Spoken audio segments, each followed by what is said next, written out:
সুন্নত পড়া হয়েছে, যারা কাছে আসি একটু।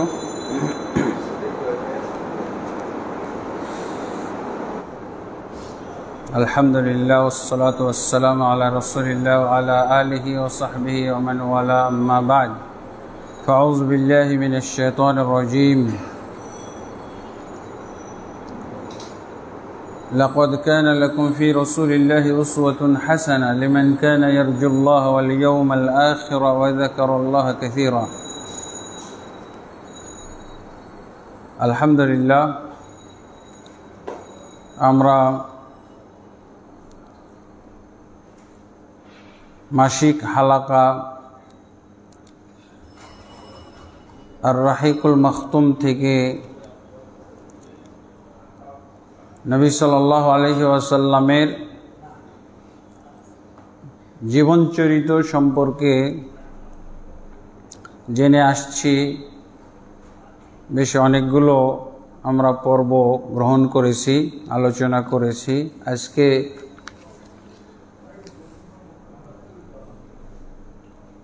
হাবাসা,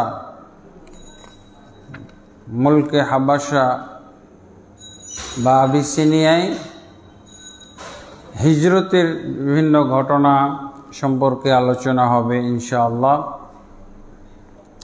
আমরা এর আগে জেনেছি যে রাসূলুল্লাহ সাল্লাল্লাহু আলাইহি ওয়াসাল্লাম যখন মক্কায়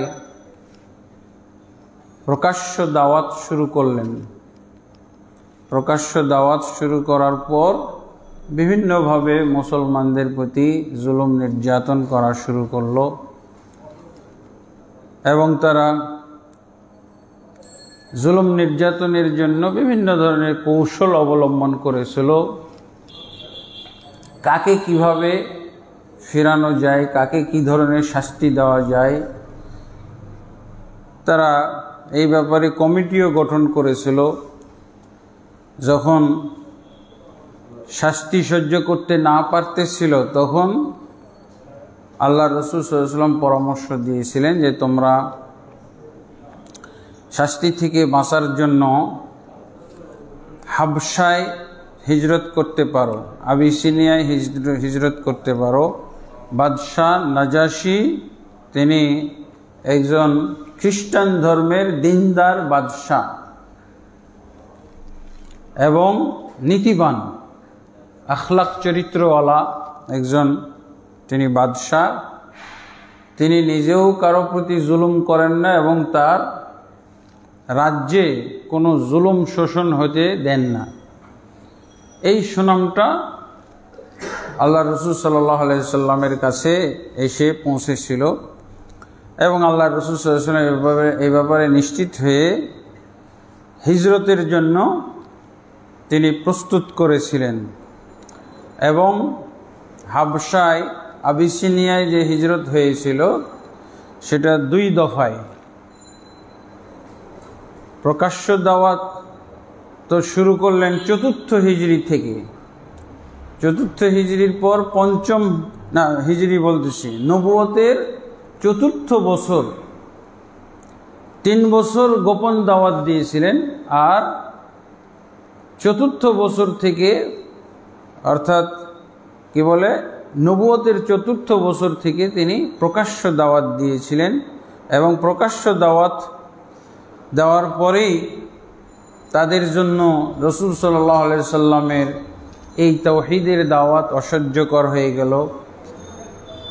তাকে তারা মানতে পারলেন না এবং তার প্রতি যারা ঈমান আনলো, তাকে বিশ্বাস করলো, তার সাথে যোগ দিল, তাদের প্রতি নির্যাতন শুরু করে দিয়েছিল। সেই সময়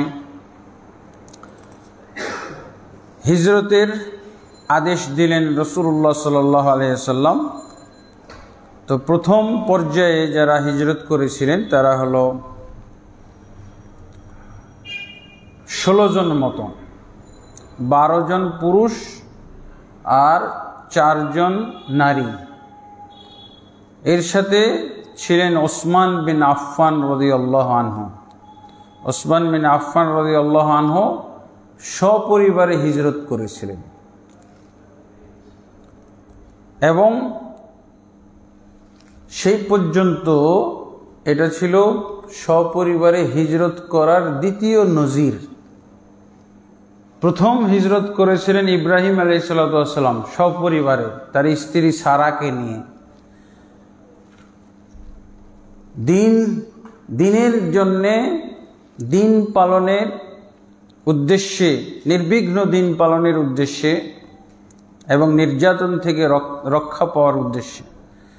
তো ওসমান রাদিয়াল্লাহু আনহুর সাথে ছিলেন আল্লাহ রাসূল সাল্লাল্লাহু আলাইহি সাল্লামের কন্যা রুকাইয়া বিনতু রাসূলিল্লাহ সাল্লাল্লাহু আলাইহি সাল্লাম। আর এটা ছিল নবুয়তের ৫ম বর্ষ রজব মাসে। তো ওনারা মক্কা থেকে হাবাসায় পালিয়ে গেলেন বা হিজরত করে চলে গেলেন। অবশ্য তারা কিছুটা আনাগোনা বুঝতে পেরেছিল যে এরা আমাদের নির্যাতন থেকে বাঁচার জন্য পথ খুঁজতেছে, হয়তো কোনো দেশে পালিয়ে যেতে পারে, চলে যেতে পারে, পাহারাও দিতেছিল। কিন্তু আল্লাহ তাবারক ওয়া তাআলার পক্ষ থেকে তাদের জন্য এই ব্যাপারে প্রথম সাহায্য এসেছিল, হিজরতের ব্যাপারে সাহায্য। তো যখন তারা কি বলে সমুদ্রের একটা ঘাটে যে পৌঁছলেন, তখন দেখা গেল যে ব্যবসায়ীদের 2টা নৌকা সেখানে উপস্থিত। ওই নৌকায় উঠে তারা চলে গেলেন। এর মধ্যে তারা টেরও পেয়ে গেছিল যে তারা দেশ ত্যাগ করার জন্য, মক্কা ছেড়ে পালিয়ে যাওয়ার জন্য তারা চেষ্টা করতেছে। এবং কি বলে সমুদ্রের একটা পোর্টে যে তারা ঘাটে যেয়ে নৌকাতে যখন উঠে গেল, তখন তারা নৌকাটা ছেড়েও দিল। ওই সময় তারা সমুদ্রের কিনারে যেয়ে পৌঁছে তাদেরকে আর আটকাইতে পারে নাই। এইভাবে সফলভাবে তারা মুলকে হাবাসা বা আবিসিনিয়ায় হিজরত করতে সক্ষম হয়। এবং ওখানে সত্যি বাদশাহ নাজাশির সম্পর্কে যা শোনা গেছিল সেটার বাস্তবতা এবং সত্যতা তারা পেয়েছে। তারা এই মুসলিমদেরকে বেশ আদর কদর করেছে এবং তাদেরকে সসম্মানে স্থান দিয়েছে।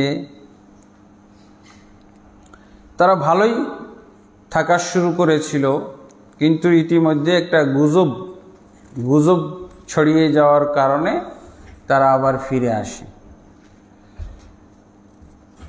রজব, শাবান, রমাদান। রজব, শাবান 2 মাস পর 3য় মাস রমজানে আল্লাহ রাসূল সাল্লাল্লাহু আলাইহি ওয়াসাল্লাম কাবা ঘরে এসে হঠাৎ কোরআন তেলাওয়াত শুরু করে দিলেন, যেটার ব্যাপারে তারা প্রস্তুত ছিল না। কখনো তারা কোরআন শুনে নাই। তারা জানতো, তাদের কাছে খবর পৌঁছেছিল যে মুহাম্মদ সাল্লাল্লাহু আলাইহি সাল্লাম কি একটা কিতাব থেকে পাঠ করতে থাকে, পড়ে, যেই শুনে সেই মুসলমান হয়ে যায়। বুঝেছেন? এই কথাটা কিন্তু ছড়িয়ে গেছিল মক্কাতে, যার জন্য আইন পাশ করেছিল। তারা কি বলেছিল? লা তাসমাউ লিহাযাল কুরআন ওয়ালগাউ ফীহি লাআল্লাকুম তাগলিবুন। তোমরা খবরদার এই কোরআন, মোহাম্মদ যে কোরআন নামের একটা কিতাব পড়ে, এইটা তোমরা কখনো শুনবে না। যারা নেতৃস্থানীয় তারা কখনো শুনেও দেখে নাই। এমনি কথা ছড়িয়ে গেছে যে কি একটা পড়ে, ওটা পড়লেই, পড়াটা শুনলে মুসলমান হয়ে যায়, মুহাম্মদ সাল্লাল্লাহু আলাইহি ওয়াসাল্লামের প্রতি ঈমান আনে। এই জন্য আবু জাহাল, আবু লাহাব, উতবা, শাইবা এরা সবাই মিলে আইন পাশ করলো, তাহলে শোনাই যাবে না। যেহেতু মুহাম্মদ সাল্লাল্লাহু আলাইহি ওয়াসাল্লাম এমনি তো আমাদের থেকে বিচ্ছিন্ন হয়ে গেছে, সে আলাদা একটা দিন ধর্মের মানুষকে সবক দিচ্ছে, দাওয়াত দিচ্ছে, আর এই হলো তার হাতিয়ার।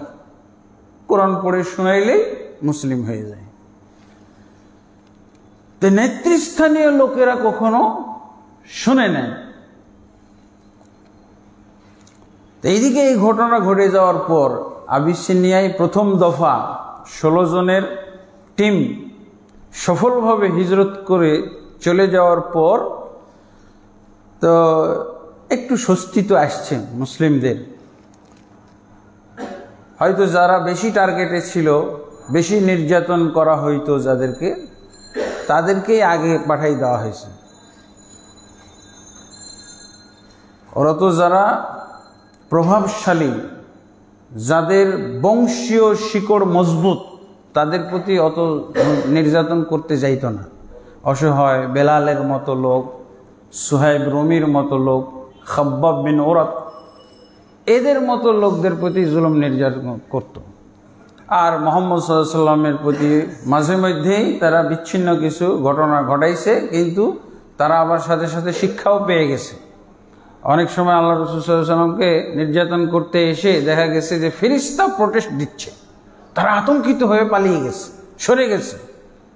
আবু জাহেল তো বলছে যে চ্যালেঞ্জ করে গেছে, দেখো আমি আজকে তোমাদের সামনে, তোমরা চোখ দিয়ে দেখো আমি কিভাবে আঘাত করি। আঘাত করতে যেয়ে দেখে যে আগুন, আগুনের লেলিহান শিখা তার প্রতি ধেয়ে আসতেছে, সে তো পালিয়ে গেছে। মুহাম্মদ সাল্লাল্লাহু আলাইহি সাল্লামকে এইভাবে তারা তেমন নির্যাতন করতে পারে নাই। এরপরে কোনো সময় কিছু নির্যাতন করেছে, যেই নির্যাতনের কারণে আল্লাহ রাসূল সাল্লাল্লাহু আলাইহি সাল্লাম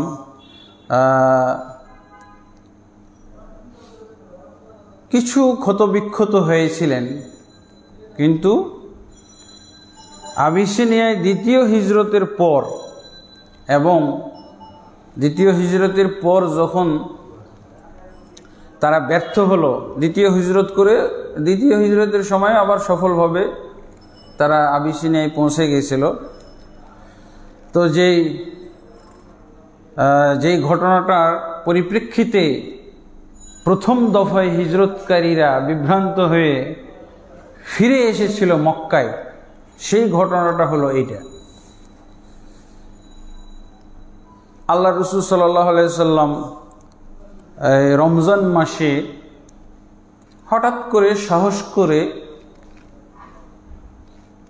মক্কার নেতৃস্থানীয় কাফেরগুলো সব কাবা ঘরের পাশেই ছিল।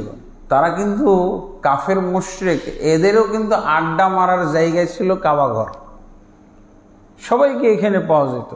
কাবা ঘরের আশপাশেই তারা মিটিং করত, তারা খোশগপ্প করত, আড্ডা মারত।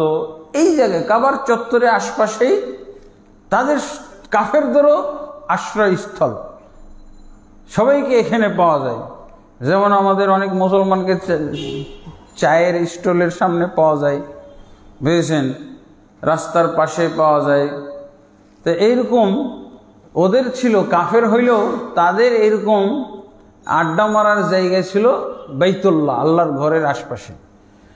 সবসময় ওদেরকে পাওয়া যেত। 2-4 জন নেতৃস্থানীয় লোক আছেই। তো সেদিন অনেকেই উপস্থিত, মানে বলা যাইতে পারে মক্কার নেতৃস্থানীয় সব লোকগুলোই সেদিন ওইখানে ছিল, ওই কাবা ঘরের পাশে মিটিং করতেছিল বা যাই করতেছিল। আল্লাহ রাসূল সাল্লাল্লাহু আলাইহি সাল্লাম হয়তো আল্লাহর পক্ষ থেকেই তার প্রতি ইঙ্গিত, আল্লাহ রাসূল সাল্লাল্লাহু আলাইহি ওয়াসাল্লাম পাঠ করা শুরু করলেন, সূরা নজম পাঠ করা শুরু করলেন। সূরা নজম পাঠ করলেন। আল্লাহ রাসূল সাল্লাল্লাহু আলাইহি ওয়াসাল্লামের কণ্ঠে কোরআন তেলাওয়াত, এইটা তারা কখনো শুনে নাই এবং কখনো তিনি প্রকাশ্যে এইভাবে তেলাওয়াত করে নাই। উনি ঘরে গোপনে গোপনে করতেন, অথবা তার সঙ্গী সাথী ঘনিষ্ঠ লোকদের সামনে তেলাওয়াত করতেন, বন্ধু বান্ধবদের সাথে করতেন। কিন্তু কাবার চত্বরে সেদিন উনি উঁচু আওয়াজে পড়া শুরু করলেন সূরা সূরা আন-নাজমি ইযা হাওয়া, এই সূরাটা পাঠ করলেন এবং পাঠ করতে করতে উনি একবারে শেষ পর্যন্ত মানে ওই সেজদার আয়াত পর্যন্ত যখন পৌঁছলেন, ফাসজুদু লিল্লাহি ওয়াবুদু, তো তারা তো কোরআনের স্বর শুনে, কোরআন আল্লাহর বাণীর তেলাওয়াত, এই রিসাইটেশন শুনে তারা তো অভিভূত হয়ে গেছে, তারা পাগল পাড়ার মতো অবস্থা, তাদের কারোই স্বাভাবিক জ্ঞান নাই। ওই স্বাভাবিক যে কুফরি জ্ঞান, কুফরি মনোভাব, কুফরি চিন্তা চেতনা, ওইটা যেন কিছুক্ষণের জন্য তারা মুক্ত হয়েছিল, অভিভূত কোরআনের স্বর শুনে। আমরা তো ইদানিংয়ের একটা ঘটনা, ওই যে কি বলে কারি আব্দুল বাসেদ সাহেবের এই যে প্রতিযোগিতার কথা ইদানিং এই যে ইন্টারনেট ইউটিউবে প্রসিদ্ধ হয়ে গেছে না, কিভাবে কাফেররা অভিভূত হয়ে যেতে পারে, এটা তো ইদানিংকালের ঘটনা। বিভিন্ন ধর্মের কিতাব রিসাইটিং প্রতিযোগিতা 10 মিনিট করে সময় বেঁধে দেওয়া হয়েছে। তারপরে পালা আসলো কারি আব্দুল বাসেদ বিন আব্দুস সামাদ, উনি যে কোরআন তেলাওয়াত করা শুরু করলেন, বিচারকরা যে তাদের ওই যে টাইম যে নির্ধারণ করে দিয়েছে, এই টাইমের প্রতিও খেয়াল নাই, পার হয়ে 16, 17, 18 মিনিট হয়ে গেছে। সে যে তাকে বেল দিয়ে সংকেত দিবে সমাপ্ত করেন, আপনার টাইম শেষ, এটা বলারও আর তিনি সুযোগ পায় নাই। এমনভাবে কোরআনের জাদুতে সে আক্রান্ত বা জাদুতে সে দেখা যায় আকৃষ্ট হয়েছিল যে খেয়ালই নাই। অন্য লোক তাকে যখন স্মরণ করাইছে তখন দেখছে যে প্রায় ডাবল সময় চলে গেছে। কাফেররা ইদানিং কালে, এটা তো হইতেই পারে স্বয়ং রাসূলুল্লাহ সাল্লাল্লাহু আলাইহি ওয়াসাল্লাম পাঠ করতেছেন, তাদের কারোই স্বাভাবিক জ্ঞান নাই। সবাই এখন আল্লাহ রসুল সাল্লাল্লাহু আলাইহি সাল্লামের এই রিসাইটিংয়ের প্রতি লক্ষ্য, তাদের আর পূর্বের তাদের নিজস্ব অবস্থার মধ্যে আর কেউ নেই, নতুন এক অবস্থার মধ্যে সবাই ডুবে গেছে। তারপর যখন আল্লাহ রসুল সাল্লাল্লাহু আলাইহি ওয়াসাল্লাম সূরা পড়ে, তো উনি তো সিজদা করছেন, ফাসজুদু লিল্লাহি ওয়াবুদু, সিজদা করার সাথে সাথে সব কাফেরগুলো তাও সিজদা করছে। কাফেররাও নিজেদেরকে সংবরণ করতে পারে নাই, বাধা দিতে পারে নাই, তারা অজান্তেই সিজদা দিয়ে আল্লাহ রাসূল সাল্লাল্লাহু আলাইহি ওয়াসাল্লাম যা করলেন তাই ওরাও করল। এই বিষয়টা যারা হয়তো এই পরিস্থিতির শিকার হয় নাই, যারা দূরে আছে, যারা নতুন ঢুকতেছে, কিরে মোহাম্মদ সাল্লাল্লাহু আলাইহি সাল্লামের ইমামতিতে তারা সব কাজ করতেছে, কিভাবে মোহাম্মদ সাল্লাল্লাহু আলাইহি সাল্লামের প্রতি একদিনই সবাই ঈমান এনে ফেলল, কিভাবে তারা প্রভাবিত হয়ে গেল, সব অভিভূত। তখন জিজ্ঞাসা করো, এই ঘটনাটা কি, তোমরা কখন কিভাবে মোহাম্মদ সাল্লাল্লাহু আলাইহি সাল্লামের প্রতি ঈমান আনছো, আমাদেরকে জানাও নাই? বুঝি কই কই আমরা ঈমান আনি নাই তো। বুঝি যে দেখলাম তোমরা সব মোহাম্মদ সাল্লাল্লাহু আলাইহি সাল্লামের সাথে সিজদা করতেছো, মোহাম্মদ সাল্লাল্লাহু আলাইহি সাল্লাম যেভাবে তার অনুসারীদেরকে নিয়ে সিজদা করে সালাত পড়ে, তো এভাবেই তো আবু জাহাল, আবু লাহাব সবকে দেখলাম সিজদা করতেছে। বুঝি তাই নাকি? না তো আমরা করি নাই। বুঝেছেন? এরকম অবস্থা, এটা সারা মক্কায় ছড়িয়ে পড়লো। এই ঘটনা সারা মক্কায় প্রচারিত হয়ে গেল, এমনকি আবিসিনিয়া পর্যন্ত পৌঁছে গেল। কিভাবে পৌঁছলো? যে মক্কার সবাই, অকল্পনীয় ঘটনা, সবাই ইমানদার হয়ে গেছে, সবাই মুসলমান হয়ে গেছে, আর কেউ কাফের নাই। আবু লাহাব, আবু জাহাল, উতবা, শাইবা, ওয়ালিদ বিন মুগীরা সব মুসলমান হয়ে গেছে। যে তাহলে আমরা এখানে আবিসিনিয়ায় পড়ে থাকবো কেন? এই তো তারা যাওয়া শুরু করলো। আর ইতিমধ্যে আবার এখানে একজন আর একজনকে ভৎসনা করে। তো আমি দেখছি তুমি মোহাম্মদ সাল্লাল্লাহু আলাইহি ওয়াসাল্লাম পিছনে সিজদা করছো, আমি দেখছি, এই যে তুমিও তো সিজদা করছো। তাই এগুলো নিয়ে আবার তারা মানুষকে বুঝাইতে শুরু করলো, এই দেখো আমরা কিন্তু ঈমান আনি নাই, একটা কিছু ঘটছে, হ্যাঁ আমরা কিন্তু আসলে মোহাম্মদ সাল্লাল্লাহু আলাইহি ওয়াসাল্লামকে মহব্বতও করি নাই, মোহাম্মদ সাল্লাল্লাহু আলাইহি ওয়াসাল্লামের সাথে কোনো আপোষ মীমাংসা হয় না, তার প্রতি আমরা ঈমান আনি নাই। এখন কি যে ঘটেছে আমরা বলতে পারছি না। তারপর কেউ কেউ বলতেছে যে শয়তান নাকি এই রাসূলুল্লাহ সাল্লাল্লাহু আলাইহি ওয়াসাল্লামের কোরআন তেলাওয়াতের সময় আয়াত বা একটা মন গড়া কথা সংযোজন করে দিয়েছিল। এই যে তারা মানে বানিয়ে বলছে, আসলে এটা বানোয়াট কথা। কি তিলকাল গারানিকুল উলা ওয়া ইন্না শাফাআতাহুম লাতুরতাজা, এরকম একটা নাকি তারা আয়াত শুনেছে মুহাম্মদ সাল্লাল্লাহু আলাইহি ওয়াসাল্লামের কণ্ঠে। তিলকাল গারানিকুল উলা মানে সেই পুরাণ যে দেবদেবী অলিয়া উলিয়া, তারা তো অলিয়া উলিয়া বলতো এদেরকে, দেবদেবীগুলোকে তারা অলিয়া উলিয়া বলতো, মূর্তিগুলোকেও তারা অলিয়া উলিয়া বলতো, বুঝলেন? ওরা তো কখনো মূর্তি বলতো না, আসনাম আউসান এগুলো বলতো না, তারা সবসময় বলতো ইলাহ, আমাদের মাবুদ, আলেহা, এরা হলো আমাদের মাবুদের গোষ্ঠী, মাবুদের দল। তো বলছে সেই সমস্ত যে পূর্ব থেকে বাপদাদারা যে সমস্ত মাবুদদেরকে মেনে আসতেছে, যে সমস্ত ওলিয়া উলিয়াদেরকে মেনে আসতেছে, বিশ্বাস করে আসতেছে, হ্যাঁ, ইন্না শাফাআতাহুম লাতুরতাজা, নিশ্চয়ই এদের সুপারিশ কামনাযোগ্য, এদের সুপারিশ আল্লাহর কাছে গ্রহণযোগ্য। তারা এটা একটা সমন্বয় করেছে, বলছে আমরা এই শব্দ শুনেছি যার জন্য আমরা সিজদা করেছি।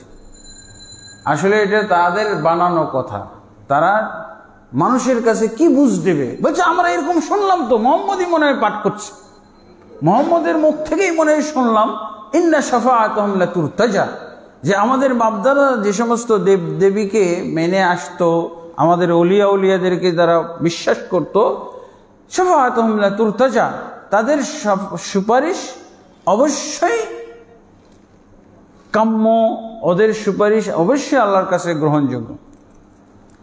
যাও বিহাদাল ইফকিল মুবিন, এই কঠিন একটা বানোয়াট কথা বলে অন্য মানুষদেরকে তারা বুঝ দেওয়া শুরু করলো যে না না ভাই, আমরা ভুল বুঝেন না, আমরা কিন্তু মুহাম্মদ সাল্লাল্লাহু আলাইহি ওয়াসাল্লামের প্রতি ঈমান আনি নাই, তার দেখা দেখি আমরা তার পিছনে সালাতও পড়ি নাই, সিজদাও করি নাই, আমাদের সামনে এইরকম আয়াত পাঠ করা হয়েছে, তার জন্য আমরা সিজদা করেছি, আমাদের গারানিকদেরকে, আমাদের আলেহার কথা যখন এসেছে তখন আমরা সিজদা করেছি, না মুহাম্মদের কথায় আমরা সিজদা করি নাই।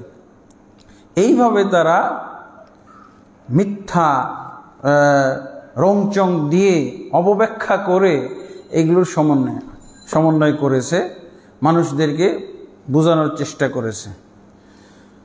আর ইতিমধ্যে তো এগুলো তো খবরটা পজিটিভভাবেই ছড়িয়েছিল, কিন্তু এটাকে তারা আস্তে আস্তে নেগেটিভ করলো, বিভিন্ন ধরনের বানোয়াট কথা বলে সমন্বয় দিয়ে। এরপরে তারা অনেকে কি করলো, মক্কায় ফিরে আসলো। মক্কার কাছাকাছি আসার পর তারা আবার নিশ্চিত হওয়ার জন্য তাদের যারা পরিচিত ঘনিষ্ঠ ব্যক্তিকে, আচ্ছা যেই ঘটনা আমরা শুনলাম আবিসিনিয়ায় থাকতে মক্কার সব নেতৃস্থানীয় কাফেররা নাকি ঈমান আনছে, এই কথাটা কতটুকু ঠিক? তারা দূরে অবস্থান নিয়ে খবর পাঠাইছে, আমাদের অমুককে পাঠাও তো, তাদের কাছে কিছু তথ্য জানবো।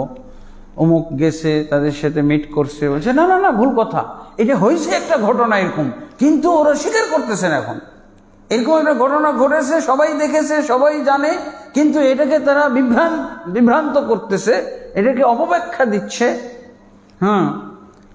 এখন তো তারা স্বীকার করে না, আমরাও তো এরকম শুনেছি। তখন তারা কি করলো, কিছু লোক তারা ফিরে চলে গেল, আবার আবিসিনিয়ায় ফিরে গেল। আর কিছু লোক বলছে যে যখন চলেই আসছি তখন আর ফিরে যাব না। কি করলো? আশ্রয়দাতা খুঁজো, শেল্টার দেওয়ার মতো কোনো যোগ্য, কাফের হোক কিন্তু তার প্রভাব আছে, প্রভাব প্রতিপত্তি আছে, এরকম লোকের শেল্টার তারা তালাশ করা শুরু করলো। যারা শেল্টার পাইল তারা মক্কায় ফিরে আসলো, হ্যাঁ, আর যারা শেল্টার পাই নাই তারা আবার আবিসিনিয়ায় চলে গেল। এই হলো প্রথম হিজরতের ঘটনা। এরপরে দ্বিতীয় হিজরতের মানে কি বলে প্রেক্ষাপট তৈরি হওয়া শুরু হইল।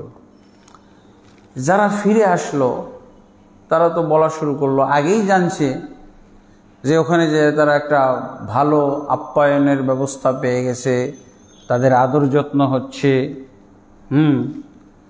তাদেরকে সসম্মানে রাখা হয়েছে, এটাই তাদের জন্য খুব জ্বালা যন্ত্রণার কারণ।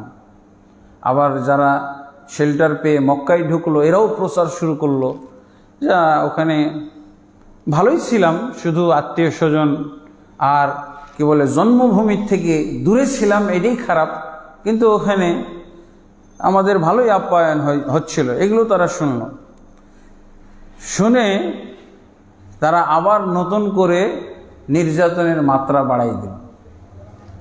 নির্যাতনের মাত্রা যখন বাড়াইলো এবং বেশি পরিমাণ নির্যাতন, যখন বাস্তবে এদের কাছ থেকে শুনতেছে যে এরকম বাদশাহ নাজাশির কাছে তারা বেশ আদর যত্নে এবং বেশ সসম্মানে থাকার সুযোগ পেয়ে গেছে, তখন তারা এদের প্রতি এই সংবাদগুলোই তাদেরকে আরও এই মুসলমানদের প্রতি ঈর্ষান্বিত করলো, আরও শত্রুতার জন্য তাদেরকে মানে উদ্বুদ্ধ করলো। পরে তারা শত্রুতা বাড়িয়ে দিল এবং তারা এই ব্যাপারে খুব সতর্ক থাকা শুরু করলো যে নির্যাতন করলে কিন্তু আবার পালাবে ওরা। এদিকে পাহারাও দিতেছে, নির্যাতনও করতেছে। এরপরে যখন নির্যাতন বেশি চরম পর্যায়ে চলে গেল, তারপরে আল্লাহ রসুল সাল্লাল্লাহু আলাইহি ওয়াসাল্লাম আবার সাহাবায়ে কেরামকে বললেন, আবার গোপনে মিটিং করে তাদেরকে বললেন যে তোমরা আবার তাহলে বাড়ি দাও, হাবশায় বাদশাহ নাজাশির কাছে চলে যাও। এইভাবে দ্বিতীয় হিজরত, আবিসিনিয়ার দ্বিতীয় হিজরত সংগঠিত হলো।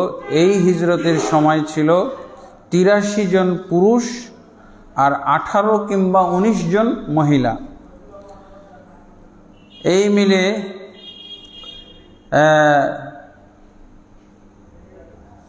তারা চলে গেল ১০১ জন বা ১০২ জন। এদের মধ্যে আম্মার বিন ইয়াসির ছিলেন, আম্মার বিন ইয়াসির রাদিয়াল্লাহু আনহু। এবার তারা যখন খুব সতর্কতার সাথে, তারাও চেষ্টা করতেছিল যে এরা যেন আবার কখনো আবিসিনিয়ার উদ্দেশ্যে হিজরত করতে না পারে, আর মুসলমানরাও নির্যাতনের যখন মাত্রা বেড়ে গেল তারাও পরিকল্পনা এবং পাকাপোক্তা পরিকল্পনা, সূক্ষ্মভাবে পরিকল্পনা গ্রহণ করলো, গোপনীয়তা, চরম গোপনীয়তা রক্ষা করে তারা আবার এই যে এই ১০১ জন মতো মুসলিম আবিসিনিয়ার উদ্দেশ্যে চলে গেল। এবং তারা তাদেরকে সতর্কতার সাথে পাহারা দিয়েও আটকাইতে পারে নাই, তারা সহি সালামতেই আবিসিনিয়া যেতে সমর্থ হয়েছিলেন। এরপর তখন তাদের মাথা আরো খারাপ হয়ে গেল, কাফেরদের মাথা নষ্ট হয়ে গেল। এরপর তারা চিন্তা করলো যে এইভাবে মক্কার সব লোক আবিসিনিয়ায় চলে যাবে, হ্যাঁ, নির্যাতন করতে গেলেই আবিসিনিয়ায় পালিয়ে যাচ্ছে, তো ওই আবিসিনিয়ার স্থানটাকেও আমরা ঘোলাটে করে ফেলি, তাদের যেন ওই জায়গায় যাওয়ার আর সুযোগ না থাকে। তো কি করতে হবে? আমরা ওদেরকে ফিরিয়ে নিয়ে আসব, আবিসিনিয়ার বাদশাকে তাদের বিরুদ্ধে খেপিয়ে তুলে তাদের বিরুদ্ধে উল্টা উল্টা সোজা বুঝিয়ে, উল্টা সিধা বুঝিয়ে উত্তেজিত করব এবং তাকে এই মুসলমানদের প্রতি ক্ষিপ্ত করে তুলব। এবং শুধু এই বানোয়াট কথাবার্তা বললে তো হবে না, কিছু হাদিয়া তোহফাও নিয়ে গেছিল, মূল্যবান হাদিয়া তোহফা তাকে দেওয়ার জন্য। তারপরে তারা চলে গেল হাদিয়া তোহফা নিয়ে। এবং সব জায়গায় তো দেখেন ওই যে যারা চেলা, যে কোনো শাসক, যে কোনো দায়িত্বশীল, যে কোনো রাজা বাদশাহ মন্ত্রী মিনিস্টার, এদের চেলাগুলোই খুবই মারাত্মক। এই জন্য দোয়া করতে হয়, বাদশাদের জন্য দোয়া করতে হয়, আল্লাহ এই বাদশার সঙ্গী সাথী মন্ত্রী মিনিস্টার এদেরকে এই মানে ভালো মন্ত্রী মিনিস্টার, চরিত্রবান মন্ত্রী মিনিস্টার এদের আল্লাহ ব্যবস্থা করো। তো তারা কি করলো, সরাসরি তো বাদশার কাছে যেতে পারে নাই, যারা বাদশার সহযোগী উজির নাজির মন্ত্রী মিনিস্টার পর্যায়ের, তাদের বাড়িতে যে অথবা পিএস এরকম যাদের সহযোগিতা নিয়ে থাকে বাদশাহ, তাদেরকে যে কিছু হাদিয়া তোহফা দিল, এইটা তোমাদের জন্য। আর এই যে এগুলো স্বয়ং বাদশাহ নাজাশির কাছে আপনারা দিবেন, আমরা মক্কা থেকে এই হাদিয়া ওনার জন্য নিয়ে আসছি, আর এগুলো আপনাদের জন্য। মানে দুই মানের জিনিস নিয়ে গেছে, একটা হলো ওই চেলাদেরকে দেওয়ার জন্য, আর চেলাদের মাধ্যমে ওই বাদশার কাছে মূল্যবান উপঢৌকনগুলো দেওয়ার জন্য নিয়ে গেছে। তো হয়তো মক্কাতে এমন কিছু আকর্ষণীয় তারা পুরস্কার নিয়ে গেছিল বা উপঢৌকন নিয়ে গেছিল, যেগুলো পেয়ে চেলারা খুব খুশি হয়ে যায়। পিএস মন্ত্রী মিনিস্টার যারা ছিল বাদশার, উজির নাজির, তারা তো পেয়ে খুব খুশি।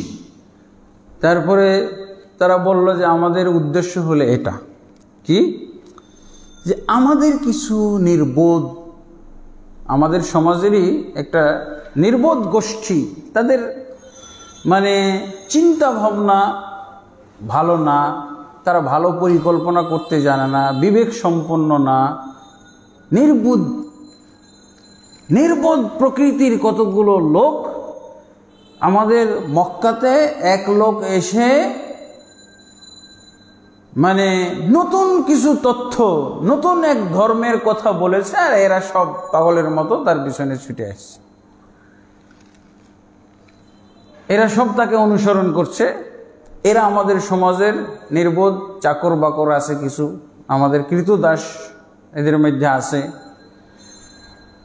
নিম্ন শ্রেণীর, জ্ঞান বুদ্ধি তাদের নেই। এইসব লোক তার প্রতি ঈমান আনছিল, তাকে বিশ্বাস করার কারণে আমাদের মক্কা, আমাদের বাপদাদা 14 পুরুষের দিন ধর্ম তারা ত্যাগ করেছিল, আমাদের দিন ধর্মের প্রতি তারা কটাক্ষ করে। আমাদের বাপদাদা, আমাদের যারা বিচক্ষণ বিবেকবান ব্যক্তি, তাদেরকে তারা উল্টা বোকা মনে করে, বাপদাদাদেরকে তারা কটাক্ষ করে, বাপদাদাদেরকে গালি দেয়। আমাদের যারা মাবুদ, বাপদাদা 14 পুরুষ থেকে আমরা মেনে আসছি, তাদেরকে তারা বদনাম করে, গালিগালাজ করে। এই লোকগুলো আপনার দেশে পালিয়ে এসেছে, এই লোকগুলোকে আমরা ফিরিয়ে নিয়ে যেতে চাই।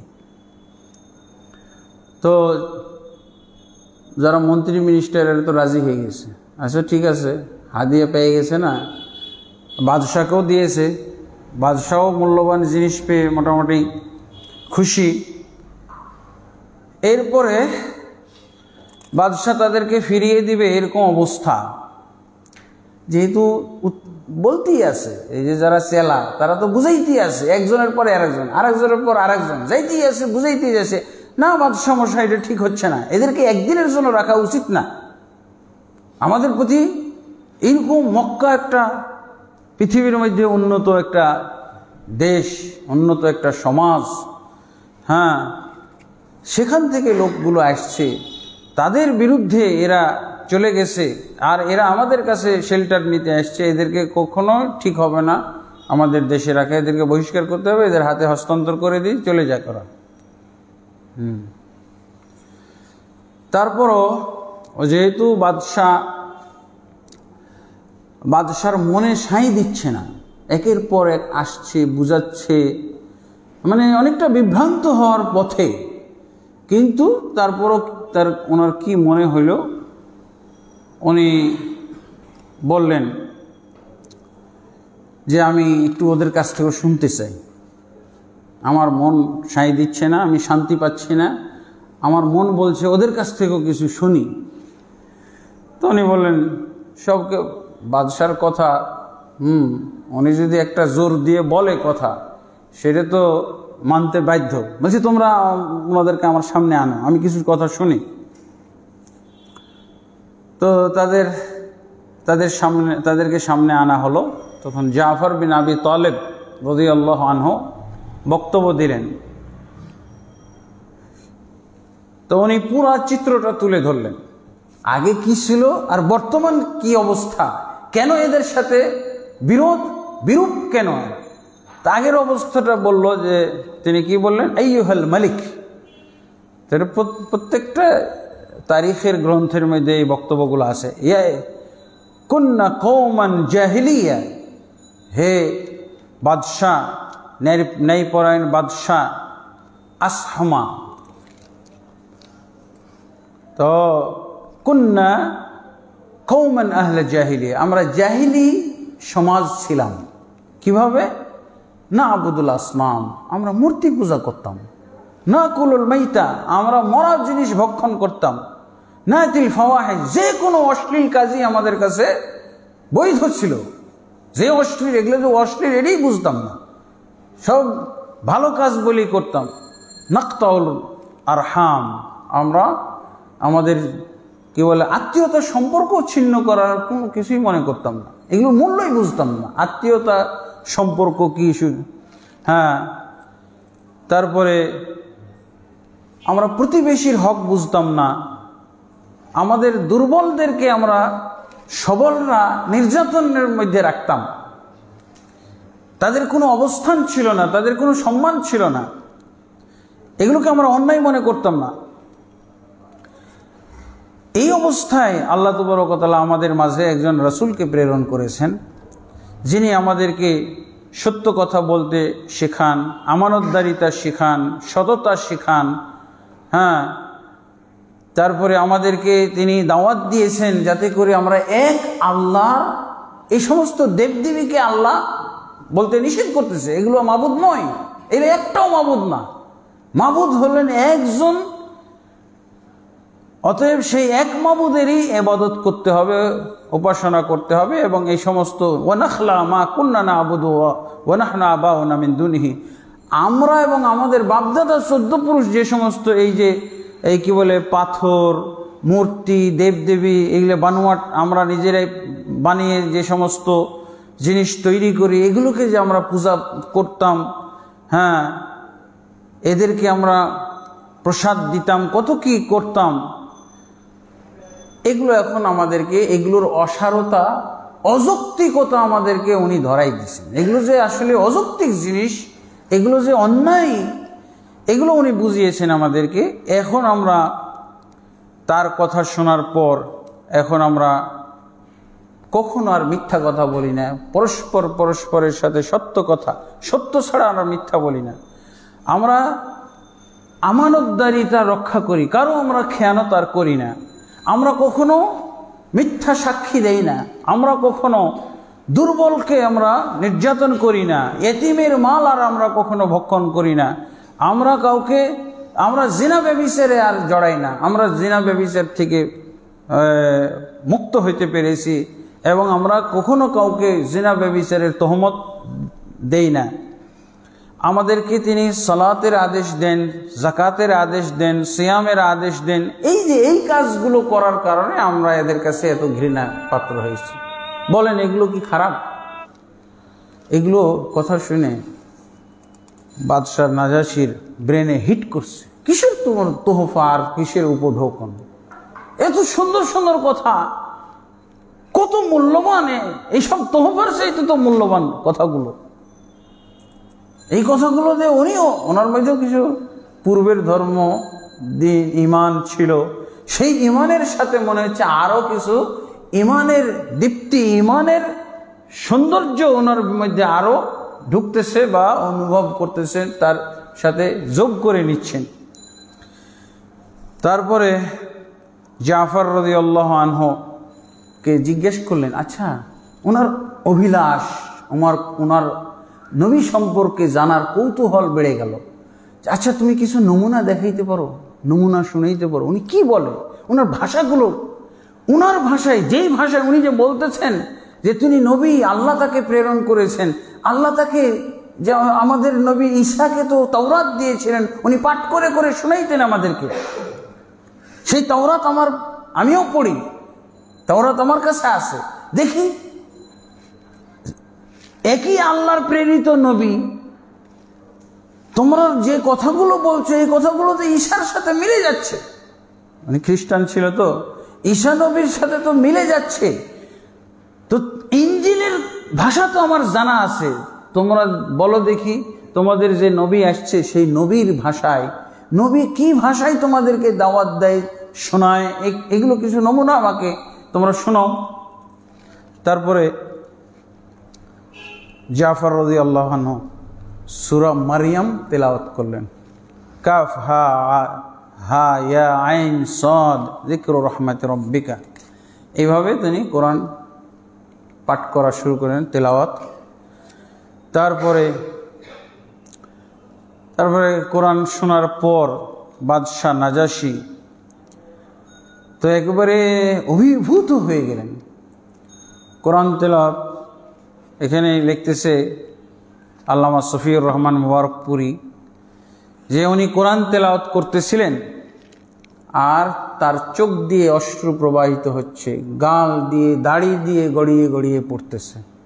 ওই যে চেলা চামুন্ডাগুলো ছিল এদেরও অন্তর বিগলিত, এরাও দেখি এদেরও চোখ দিয়ে পানি, অশ্রু ঝরতেছে।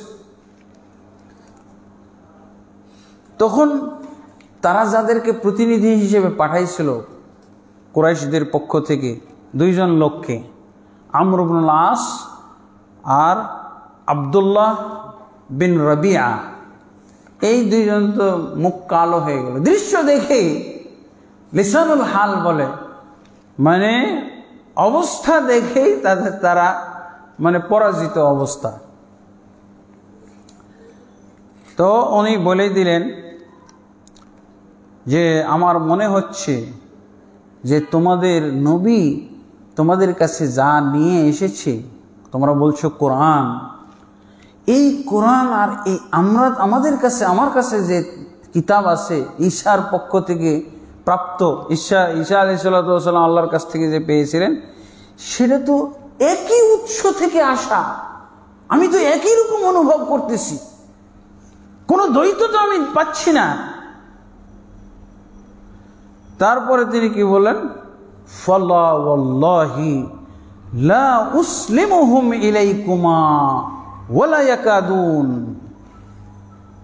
আল্লাহর কসম করে বলছি, তোমরা দুইজন শুনে রাখো, তোমরা যে মক্কাবাসীর প্রতিনিধি হয়ে এসেছো ওদেরকে নিয়ে যাওয়ার জন্য, আল্লাহর কসম করে বলছি তাদেরকে আমি তোমাদের হাতে সমর্পণ করব না, মক্কায় তাদেরকে আমি যেতে দেব না। এরা আমার মেহমান, অনির্দিষ্টকালের জন্য আমার কাছে মেহমান। যতদিন তারা থাকতে চায় ততদিন আমার জন্য মেহমান, আমার কাছে তারা মেহমান হয়ে। আল্লাহু আকবার। তারপরে তো ওরা তো বললো যে তোমরা যেতেও পারো, থাকতে পারো, আমি তাড়িয়ে দিচ্ছি না। ওই দুইজনকে বললো, তবে তোমাদেরকে আমি সমর্পণ করব না, এরা আমার মেহমান। তখন ওই আমর ইবনুল আস তিনি বললেন যে না, এখনই আমরা বঞ্চিত হব না, কালকে আবার আমি বাদশার সাথে দেখা করব, আগামীকালকের অবস্থাটা দেখি, দরকার হলে কিছু বানিয়েও বলবো। দ্বিতীয় দিন এসে কি বলছে, কানা লিন নাজাশি আইয়ুহাল মালিক, হে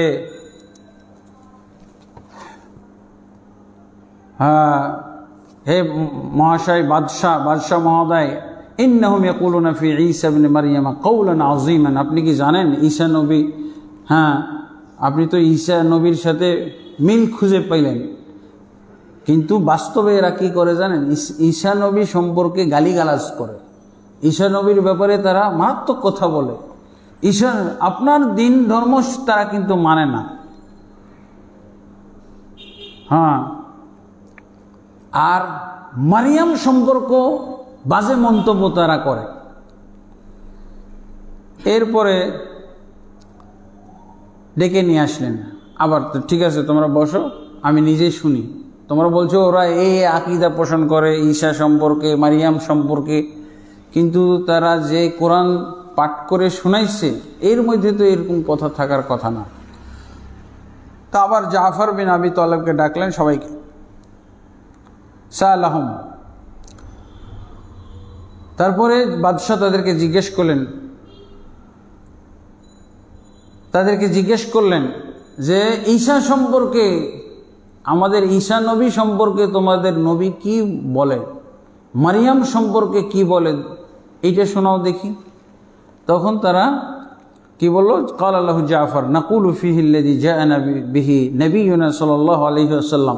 তার সম্পর্কে আমরা সেই কথাই বলি যেই কথা আমাদেরকে শিখিয়েছেন, যে আকীদা পোষণ করা আমাদেরকে শিখিয়েছেন আমাদের নবী মুহাম্মদ রাসূলুল্লাহ সাল্লাল্লাহু আলাইহি ওয়াসাল্লাম। কি?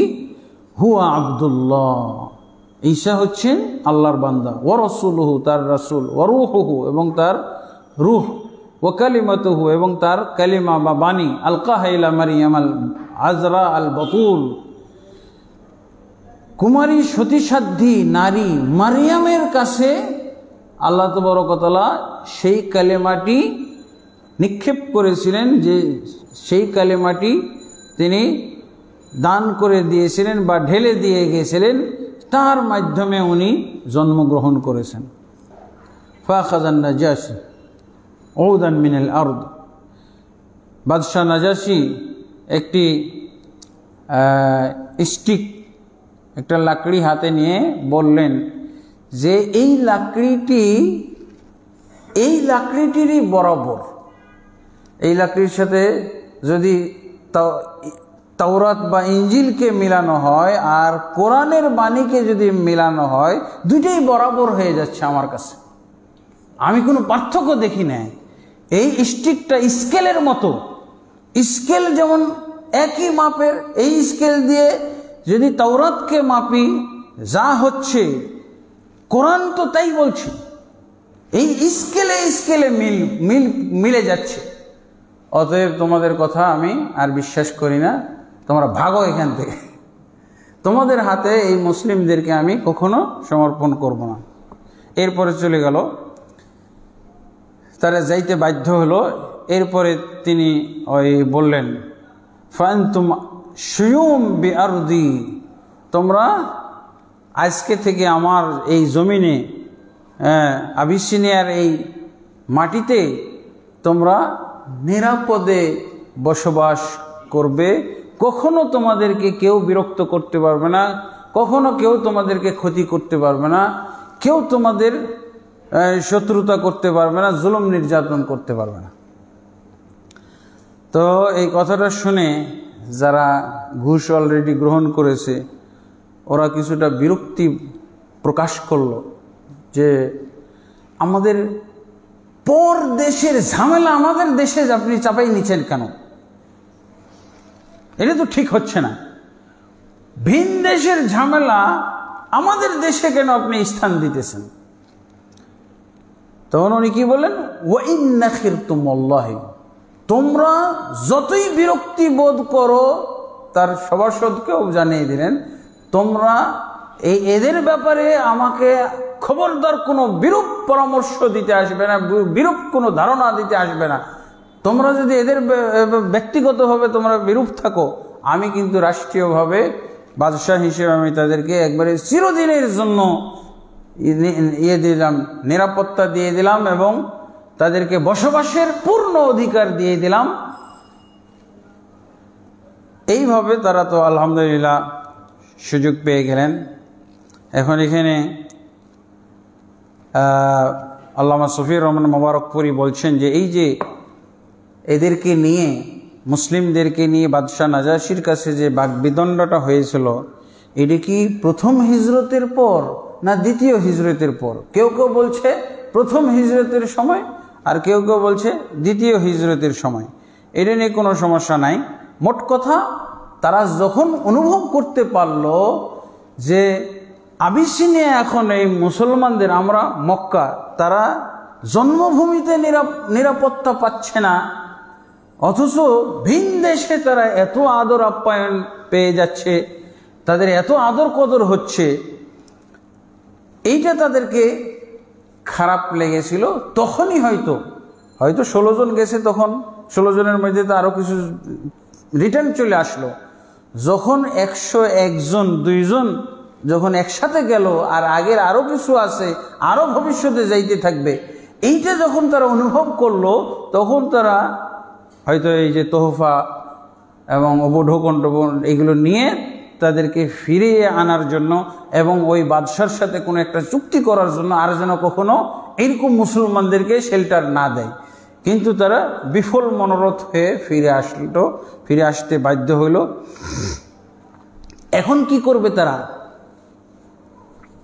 আল্লাহু আকবার। যখন তারা পুরা বিফল হয়ে গেল, বঞ্চিত হয়ে ফিরে আসলো, তাদের এবার চিন্তা হলো কি, যে মুহাম্মদ সাল্লাল্লাহু আলাইহি ওয়াসাল্লামের থেকেই এইসব ঝামেলার উৎস, আর এই ঝামেলা বাড়তেই আছে। এখন তারা সিদ্ধান্ত নিল যে মুহাম্মদকে আমরা হত্যা করেই ফেলব, নাউজুবিল্লাহ। তাহলে কি গোড়া শেষ, জ্বর শেষ, এগুলো বাড়তেই থাকবে। কার সংস্পর্শে যে এই লোকগুলো বাড়ছে? তো তারা যখন এই সিদ্ধান্ত নিল, তখন প্রথম যে আবু তালেবকে হুমকি দিল। এখন তো তারা সহ্য করতে পারতেছে না। আবু তালেবের বাড়িতেই থাকে, চাচার শেল্টারে, চাচার বাড়িতেই তো থাকতেছে মুহাম্মদ সাল্লাল্লাহু আলাইহি ওয়াসাল্লাম, যার জন্য তারা তেমন কিছু করতে পারে না। হয়তো বাইরে টাইরে যখন যায় তখন কিছুটা নির্যাতন করে, যে নির্যাতনে হয়তো তার জীবন নাশের কখনো সম্মুখীন হয় নাই। কিন্তু এখন তারা যখন বাদশাহ নাজাশির কাছে এরকম অপমান হয়ে আসলো এবং তার বিপরীতে মুসলমানদের সম্মান দেখে আসলো, তারা তো আর বাঁচতে পারে না। হিংসা আর ক্রোধ, গোস্সার কারণে তারা জ্বলে পুড়ে মরতেছে। এখন কি তারা সিদ্ধান্ত নিল যে মুহাম্মদকে আমরা মেরে ফেলব, জ্বর শেষ, ঝামেলা। কিন্তু আবু তালেব থাকতে তো আমরা এই কাজ করতে পারতেছি না। আবু তালেব তো বাধা। আবু তালেব সে মক্কার নেতা হয়ে, মক্কার দায়িত্বশীল হয়ে, সে আমাদের সমস্যার উৎসস্থল, সমস্যার উৎস ব্যক্তি, তাকেই তিনি শেল্টার দিয়ে রেখেছেন। ঝামেলা, মক্কাবাসীর উপরে ঝামেলা তো উনিই বাড়াচ্ছেন। তাহলে কি করতে হবে? চলো আবু তালেবকে এবার চূড়ান্ত কি থ্রেট দিয়ে দিই, আবু তালেবের সাথে আমরা যে বসি, মিটিং করি। এরপরে তারা আবু তালেবের সাথে বসলো। তারা কঠিনভাবে বলল যে আপনি দেখছেন না, কারণ আবু তালেব তো এখনও ওই আবু জাহাল, আবু লাহাব সব ওদের দিন ধর্মের উপরই আছে। এবং তাদের দিন ধর্ম কি ছিল? মূর্তি পূজা। দিন ধর্ম তাদের মূর্তি পূজা না। কাবা ঘরের আশপাশে মূর্তি পূজাই তো করতো তারা, 360টি মূর্তি। আর কি বলতো? তওয়াফ করতো আর বলতো, এই মূর্তিগুলোরও তালবিয়ার মধ্যে মূর্তিগুলোরও নাম উচ্চারণ করতো। কি বলতো? লব্বাইক আল্লাহুম্মা লব্বাইক, লব্বাইক লা শারীকা লাক, লা শারীকা ইল্লা শারীকান হুয়া লাক তামলিকুহু ওয়া মা মালাক। হে আল্লাহ, আমরা তোমার দরবারে উপস্থিত, আমরা তোমার দরবারে উপস্থিত, তোমার কোনো শরীক নেই, এই 360টে ছাড়া। হ্যাঁ বলছে এই কয়টা ছাড়াই আল্লাহ। এদেরকে তুমি সম্মান দিয়েছো, এরাকে শরীক হিসেবে তুমি সম্মান দিয়েছো, আমরাও সম্মান দিয়েছি, সমস্যা কি? এইভাবে তারা বাপদাদাদের সেই রেখে যাওয়া মূর্তিগুলোকে তারা ওসিলা মনে করত, সুপারিশকারী মনে করত আল্লাহর সান্নিধ্যে পৌঁছানোর জন্য। মা না'বুদুহুম ইল্লা লিয়ুকাররিবুনা ইলাল্লাহি যুলফা, আমরা তো এদের ইবাদত করি না, ইবাদত তো শুধু এই জন্যই করি যে এরা আমাদেরকে আল্লাহর সান্নিধ্যে পৌঁছে দিবে। যে আল্লাহর সান্নিধ্যে পৌঁছার জন্য যারা ওসিলা, যারা ব্যবস্থা, যারা আমাদের মিডিয়া, মধ্যস্থতাকারী, তাদেরকে বাদ দিয়ে কিভাবে আমাদের দিন ধর্ম চলতে পারে? আর কত সুন্দর করে সাজিয়ে দিয়ে গেছে কাবা ঘর, যাদের ছাড়া আমাদের চলবে না, আল্লাহর কাছে সান্নিধ্যে পৌঁছতে পারবো না। ওরা এই জন্যই তো আমাদের কাবা ঘরের চতুর্পাশে এই দেবদেবীগুলোকে সাজিয়ে দিত। ওরা তো বলতো আলেহা। তো এদের ছাড়া কিভাবে আমাদের এই কাবা ঘর চলবে, আর আমাদের দিন ধর্ম চলবে, আর বাপদাদাদের সম্মান রক্ষা হবে কি করে যদি একে না হত্যা করা যায়? তখন আবু তালেবকে এসে আলটিমেটাম দিয়ে বলল যে, আবু তালেব, আপনাকে আমরা বরাবর বলে আসছি যে আপনার ভাতিজাকে আপনি নিয়ন্ত্রণ করেন, ভাতিজাকে আপনি সংযত রাখেন, কিন্তু আপনি এ পর্যন্ত আমাদের কথার তোয়াক্কা করতেছেন না। আপনার নেতৃত্বে আমরা থাকি, আপনার সমাজ জামাতের লোকের আপনি কোনো তোয়াক্কা করতেছেন, আপনি ভাতিজা পূজা করা শুরু করেছেন। এখন আমরা দেখতেছি আপনি আমাদেরকে দুই ভাগে ভাগ করে দিচ্ছেন, এই মক্কাবাসীকে এখন দুই ভাগে ভাগ করছেন আপনি।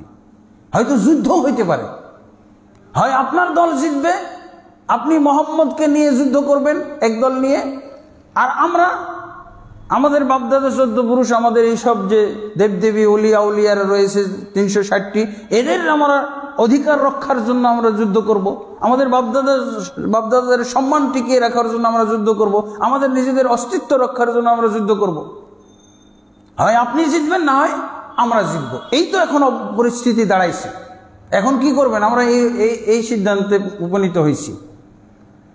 এটা মারাত্মক হুমকি। বৃদ্ধ বয়সে বেচারা কয়দিন পরে মারা যাবে, এত কঠিন হুমকি তো দেয় নাই তারা, যুদ্ধের হুমকি দিয়ে দিছে। এরপর আল্লাহ রাসূল সাল্লাল্লাহু আলাইহি ওয়াসাল্লামকে ডেকে পাঠাইলেন। কি বললেন? যে ভাতিজা, তুমি নিজের অস্তিত্ব রক্ষার এখন চিন্তা করো, আর আমার অস্তিত্ব রাখার ব্যাপারেও তুমি চিন্তা করো। এখন আমাদের অস্তিত্ব টিকিয়ে রাখাই কঠিন হয়ে গেল। জাতি যেভাবে হুমকি দিয়ে গেল, যে চূড়ান্ত কথা শুনিয়ে গেল, এখন তুমি বলো কি করতে চাও? আমি তো পারবো না। গোটা জাতি যদি, এই মক্কাবাসী যদি আমার বিরুদ্ধে এক হয়ে যায়, যুদ্ধ করতে চায়, পারবো না। আমি অপরাধতা তোমার কাছে আমি স্বীকার করছি। এখন তুমি কি করবে করো। তখন রাসূলুল্লাহ সাল্লাল্লাহু আলাইহি সাল্লাম বুঝে ফেললেন। কি বললেন? যে আমার চাচা এতদিন আমাকে শেল্টার দিয়েছিল, এখন মনে হয় আমাকে উনি বিদায় করে দিচ্ছেন বা বিতাড়িত করে দিতে চাচ্ছেন। আমার আর সাহায্য সহযোগিতা উনি করবেন না, বা সাহায্য সহযোগিতা করার ব্যাপারে অপারগতাই প্রকাশ করে বসলেন। তারপরে উনি কি করলেন? কি বললেন? দৃঢ়তার সাথে উনি তার কথা শুনিয়ে দেন। ক্বালা ওয়াল্লাহি লাউ ওয়াদাউ আশ-শামসা ফি ইয়ামিনি ওয়াল কামারা ফি ইয়াসারি আলা আন আতরুকা হাযাল আমরা হাত্তা ইউযহিরাহু আল্লাহু আও উহলাকা ফিহি মা তারাকতুহু। চাচা যান, আপনিও স্পষ্ট শুনে নেন, আমার ভাগ্যে যাই ঘটুক না কেন, আমি আমার দৃঢ় পরিকল্পনা প্রত্যয় আপনার কাছে বলে দিচ্ছি। আল্লাহর কসম করে বলছি, সূর্যটাকে তো কেউ নামাইতে পারবে না। সূর্য কারো ইশারা ইঙ্গিতে চলে না, সে নিজের কক্ষপথে চলে, কারো নিয়ন্ত্রণে নাই, এটা আল্লাহর নিয়ন্ত্রণ। কিন্তু তারপরও আমি বলছি, এই সূর্যটা যদি আমার হাতে এনে দেয়, আর চন্দ্র ডান হাতে এনে দেয়, আর চন্দ্রকে যদি আমার বাম হাতে এনে দেয়, আর আমাকে বলে যে তুমি যেই দাওয়াত করতেছো, দাওয়াত দিচ্ছ, এটা বন্ধ করো, আমি মরে গেলেও না, আমি ধ্বংস হয়ে গেলেও আমি এটা এই দাওয়াত আমি বন্ধ করব না, আমি এই দাওয়াত, আপনি এখন আমাকে শেল্টার দেন আর না দেন এইটা আমার চূড়ান্ত কথা, শেষ। আল্লাহু আকবার। দেখেন উনি কত মহব্বত করতেন। এদিকে উনি জাতির চূড়ান্ত একবারে যে থ্রেট সেটা দিয়ে গেছে, যুদ্ধই হবে। এখন উনি কি বলছেন? তারপর আল্লাহ রাসূল সাল্লাল্লাহু আলাইহি ওয়াসাল্লাম কেঁদে ফেললেন। আবু তালেব বললেন, ইজহাব ইয়াবনা আখি ফাকুল মা আহবাবতা, হে ভাতিজা, আমার জীবন থাকা পর্যন্ত আমি তোমাকে শেল্টার দেব, এতে যাই হয়ে যাক, জাতি আমাকে যতই হুমকি দেখ, কিন্তু আমি তোমাকে যেভাবে মহব্বত করেছি, তোমাকে যেভাবে ভালোবাসি। কাকে ভালোবাসতেন? মুহাম্মদ সাল্লাল্লাহু আলাইহি ওয়াসাল্লাম। কিন্তু মুহাম্মদের দাওয়াতকে ভালোবাসেন। কিন্তু মুহাম্মদকে ভালোবাসাটা কত, গোটা জাতি একদিকে, যুদ্ধ বিগ্রহের হুমকি তার মাথায়, সেটাও তিনি মেনে নিয়ে মহব্বত। এই মহব্বত করতে পারে আমাদের দেশের আশেকরা? আবু তালেবের মতো মহব্বত আশেকদের আছে?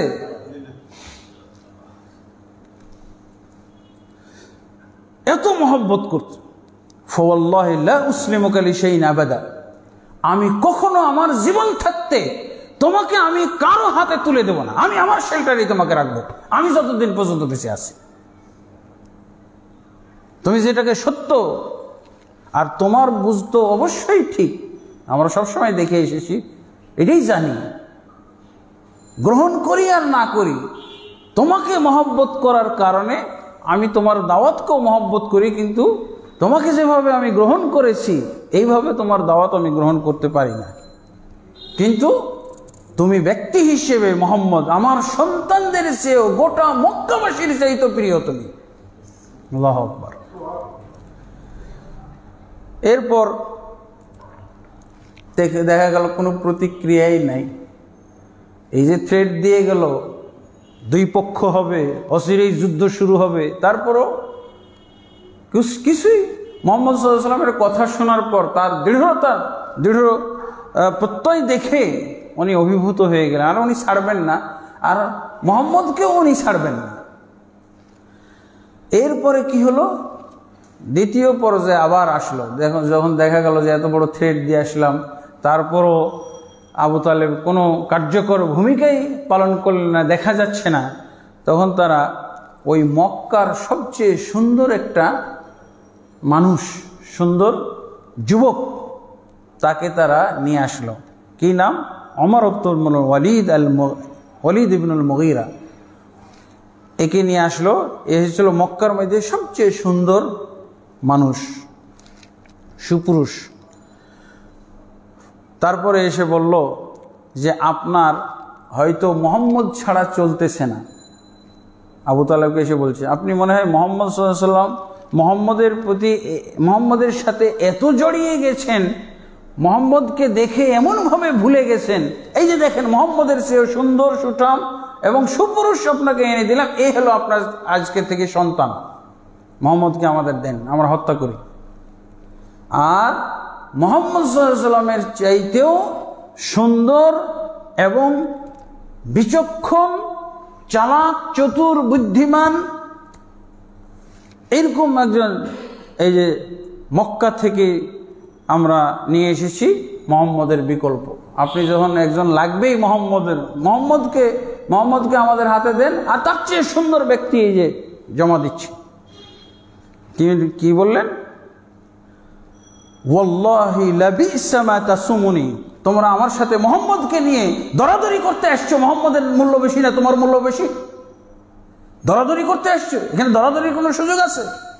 আতুতুনি ইবনাকুম আখযুহু লাকুম, কিভাবে তোমরা এটা ভাবতে পারলে যে তোমাদের মক্কার একজন সন্তান, মক্কার একজন যুবক নিয়ে এসে আমাকে দিবে, আমি তাকে আমার বাড়ির খানা পানি তাকে খাওয়াবো আর আমি তাকে পালবো, আর তোমরা আমার সন্তানকে নিয়ে হত্যা করবে? এটা কিভাবে চিন্তা করতে পারো? ওয়াল্লাহি মা লা ইয়াকুনু আবাদা, তোমরা যা চিন্তা করেছো এটাও কখনোই হবে না, আমি আবু তালেব থাকতে কখনো এটা হইতে পারে না, এখন তোমরা যা ইচ্ছা করতে পারো। তিনি তাদের যুদ্ধের হুমকি দিয়ে রাখছে, উনি এটাও মেনে নেন, তোমরা যা ইচ্ছা করতে পারো, কিন্তু মুহাম্মদকে আমি তোমাদের হাতে ছেড়ে দেব না। তারপরে এরপর শুরু হইল মুহাম্মদ সাল্লাল্লাহু আলাইহি ওয়াসাল্লামকে আবু তালেবের অজান্তে, তার অলক্ষ্যে যে যেভাবে পারো নির্যাতন করে তাকে হত্যা করো। এই পর্যায়ে চলে গেল। যুদ্ধ তো করা যায় না, আবু তালেব এত সম্মানী লোক, তার সাথে কিভাবে যুদ্ধ করার কেউ মানতে পারে না। আর তারাই তো সব আত্মীয় স্বজন, আর এই মক্কাকে সম্মান করে তারা অভ্যস্ত। এরা তখন যে আবু তালেবের অজান্তে তার অনুমতি ছাড়াই যে যেভাবে পারো তাকে নির্যাতন করো, হত্যা করো। হত্যার টার্গেটের এখন নির্যাতন চলবে। এতদিন তো চাচার খাতিরে হালকা পাতলা কিছু অপমান অপদস্থ করা হয়েছে, হালকা হালকা নির্যাতন করা হয়েছে, যাই হোক, বা নির্যাতন করতে গেছে, কিন্তু এখন সবাই আবদ্ধ হয়ে গেল, চুক্তিবদ্ধ হলো যে মুহাম্মদকে হত্যার লক্ষ্যে এবার থেকে নির্যাতন শুরু হলো। যে যেভাবে পারো হত্যা করে, নির্যাতন করে হত্যা করে ফেলো।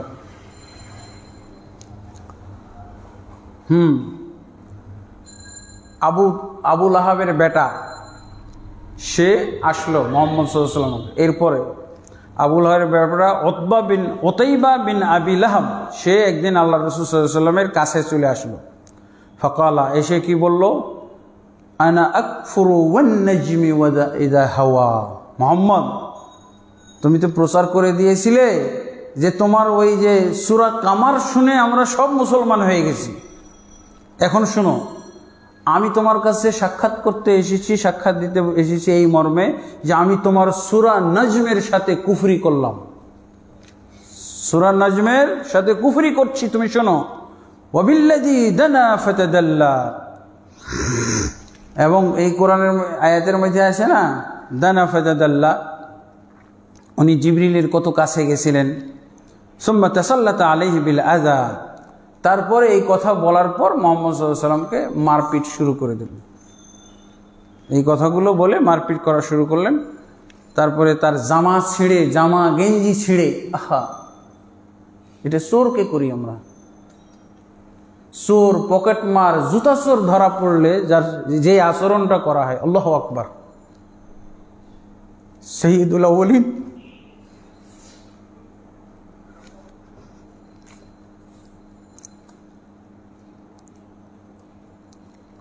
মারতে মারতে তার শরীরের জামা কাপড় সব ছিঁড়ে ফেলে দিল।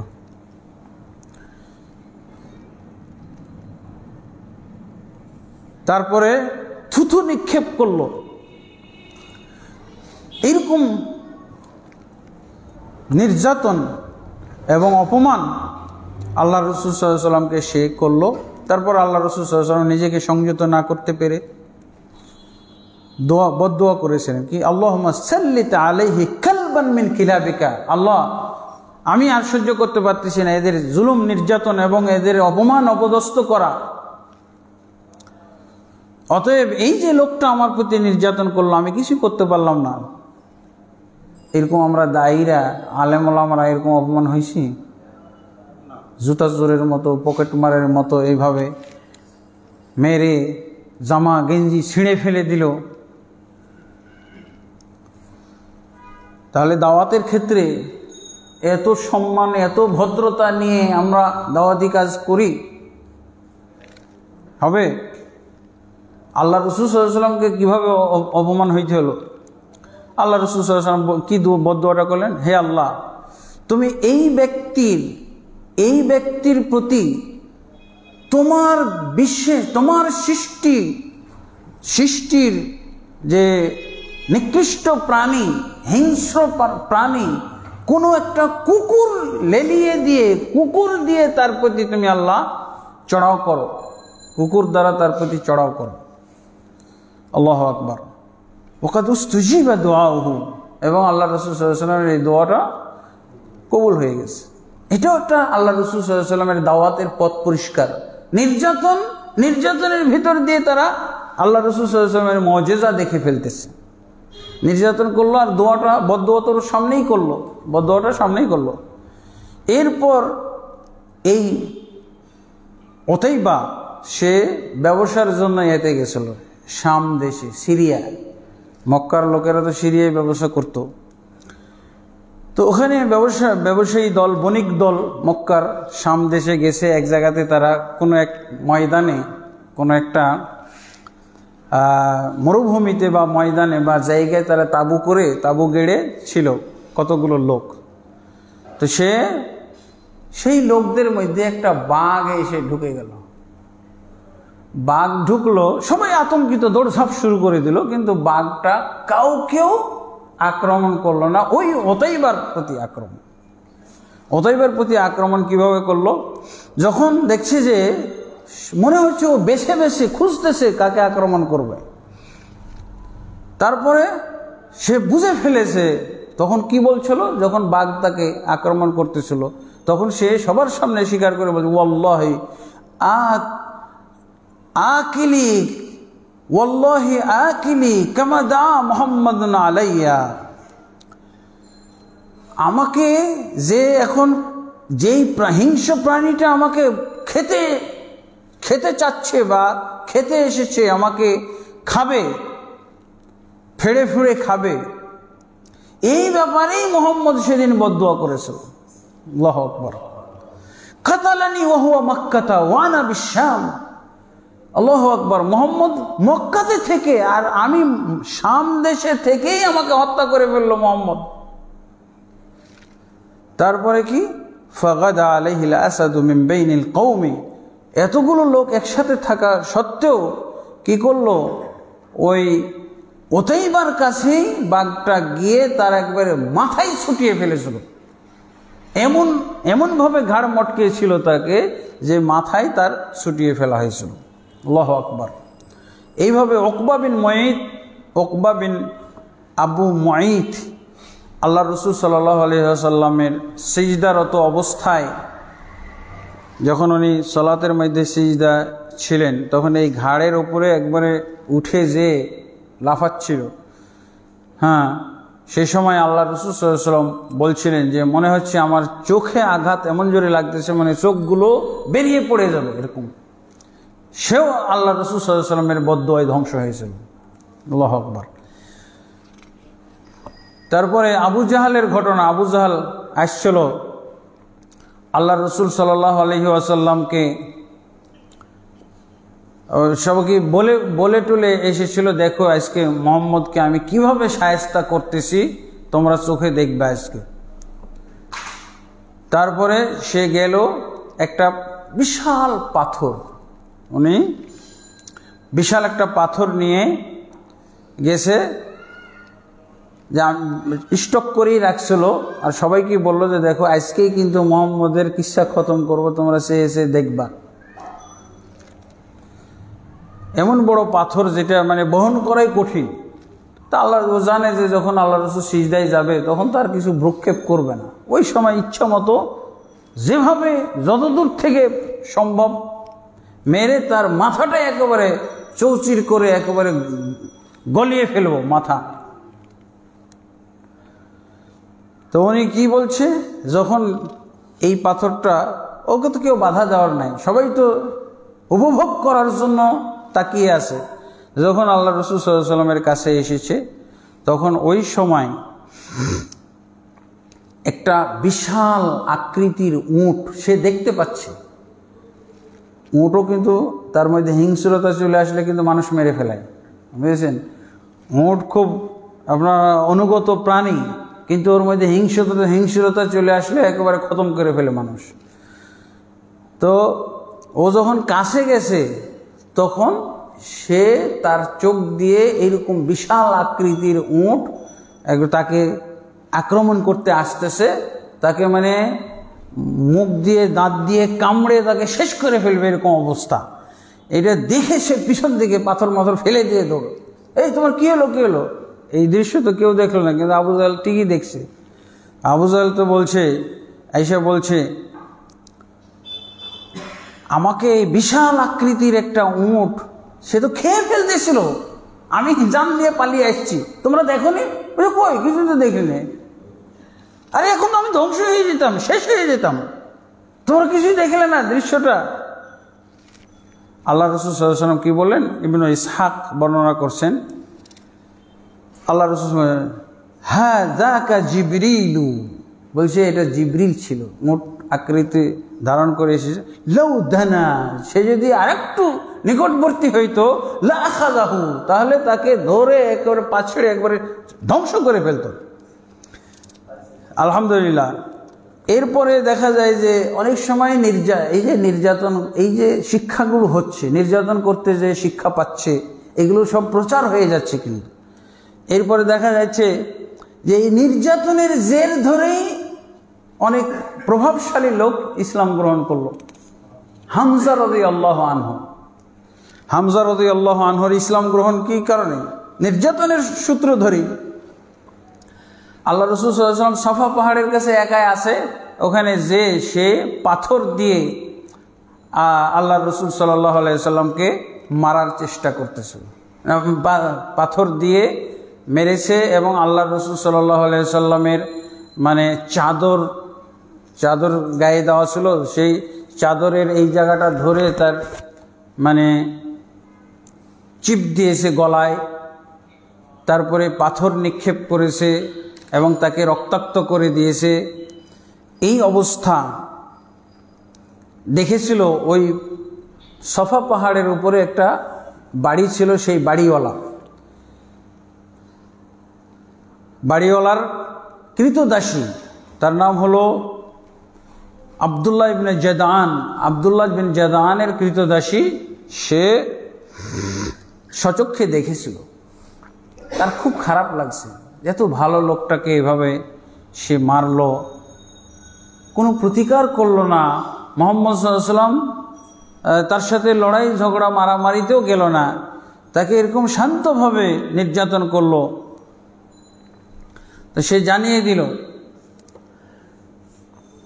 যখন আমির হামজা রাদিয়াল্লাহু আনহু তখনও তো ইসলাম গ্রহণ করে নাই। আল্লাহু আকবার। দেখেন, ইসলাম গ্রহণ করার নির্যাতনের মধ্যেও কল্যাণ, নির্যাতনের মধ্যেও আল্লাহ কিভাবে কল্যাণ রেখেছেন। এই নির্যাতনটা হলো, আঘাতটা আল্লাহ রসুলের গায়ে লাগলো, পাথর দিয়ে আল্লাহ রসুল সাল্লাল্লাহু আলাইহি ওয়াসাল্লাম মাথাও ফাটিয়ে দিয়েছেন। কিন্তু এখান থেকে কি হলো, হামজা রাদিয়াল্লাহু আনহুকে আল্লাহ রাসূল সাল্লাল্লাহু আলাইহি ওয়াসাল্লাম সেদিন থেকে পেয়ে যাবেন। এটাই হলো আল্লাহর একটা কারিশমা, আল্লাহর হিকমত। এই মহিলা যখন হামজা রাদিয়াল্লাহু আনহু, উনি শিকার করতে পছন্দ করতেন, জঙ্গলে এই হরিণ শিকার, খরগোশ শিকার, দব, ওই যে গুই সাপের মতো একটা প্রাণী, ওইটা খুব পছন্দ করে, হ্যাঁ, এইটা শিকার করত।